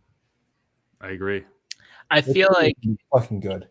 My pick for top 10 is J-Rod, Julio Rodriguez, a couple of years down the line. But I feel like there's going to be someone that pops that's outside of the top 25, like Alex Kirilloff of like the Minnesota Twins. Yeah. Someone that's like that has an opportunity in a loaded lineup with protection. Jason Dominguez, John says. John Cook is on the money right now. Yeah, he's a couple of years down the line, but supposedly this transcendent 18-year-old hitter. Isn't he on the Yankees or something? Yep. Made of muscle. That's why the product is so expensive right now because of him. Because he's been. That's hot, Phil. That's shit. It's hot. Yeah, you like that, Chris? Yeah. Mm-hmm. Oh yeah. I'll Daddy like stack of Bowman's. Hey, I got a great napkin relic here of Walker Buehler that has your name all over it. Send that shit to Blowout. Hold on, I got a straight up trade for you. Yo, Phil, that card has exploded, bro. Dude, so this card right here. Oh, it looks terrible. The SGC holder. Oh, God. I'm just going to give this away. Where can I give these cards away? Do I burn them or do I give them to like a... I'll take it. Bring it to like a soup kitchen? I'll take it. Hey, man, I'll trade you straight up. I'll trade you this Arenado. Straight up. Can I have the one that has a crease in the back? Yes. I'll throw that in too. Nah, man. I'll do you one better. Straight up. I got you guys. Don't worry. Oh, shit, man. Give me that B-Roth. Yeah. It kind of sucks when you buy a raw card and then it has a very noticeable defect that you feel obliged to, as a good Samaritan, to disclose to the seller because it just makes it so much tougher to get rid of those cards. Like at least if it's like a BGS 8.5, there's maybe not 8.5. It's a BGS 9 or PSA 9. There's always gonna be a buyer for it. But like to have to walk through a process of, it's like just fucking take a loss and send it to Propstein and the I don't know, man. I kind of like want to own like a PSA 7 Trout update. Like I really want to. That card is so nice. I want to. Yeah, that card's sick. Is that the black? I want to pay like $300 for it, and I just want to like own the card. I don't care. Hey, I wonder who pointed out that black Devers. I wonder who saw it. That's fucking racist, bro. I sold my second Devers. The other BGS 9.5 wasn't nearly as good. As good as the 9? Aren't there parallels that pro debut? Let's talk about trap cards for a minute. Someone asked a question a long, long time ago in this. That's disgusting. My only card that's in a PSA holder that actually makes it look good. Yeah, that's fucking nasty. All right. Sorry, go on. No, it's okay. People were asking about the most undervalued Trout rookie card. Anybody want to chime in? I saw that. And I'm like, I'm not going to even – I can't do that justice right now. I'd have to do some research because the ones that I thought were undervalued were the red jerseys. And as you know, PSA 10s are now selling double what they could have been had for in August. Ridiculous. So the red jerseys, no. Bowman Sterling 2011's gone crazy. Topps Finest probably hasn't seen a jump yet. The Bowman Chrome hasn't seen the jump as some of the other ones have. Topps Heritage. 2012 Heritage has not jumped since like middle of last year, but it also was only like $160 card before last season. So it already saw that big jump. If you're to look back at pricing data, I don't know. What do you think, Brian? I think it's Bowman Sterling. Like I was talking to you guys about a couple weeks ago, like that product was a retail only product, and it was produced in such small quantities. Like I think when people broke it, it was like 5 cards per pack. 2009 auto or 2011? Sterling. 11 with the rookie card logo. Okay. There's It's probably also also a a 2010. sick looking card, and it has a lot of parallels. You can't like find a raw copy of that version, like raw version of that card. Yeah, for like under $500-$600. I think Mike's sleeping. Well, I'm not sleeping. Yeah, man. I don't have that one yet. I like the finest refractor, number Keyword. 549. There's a lot of different trouts.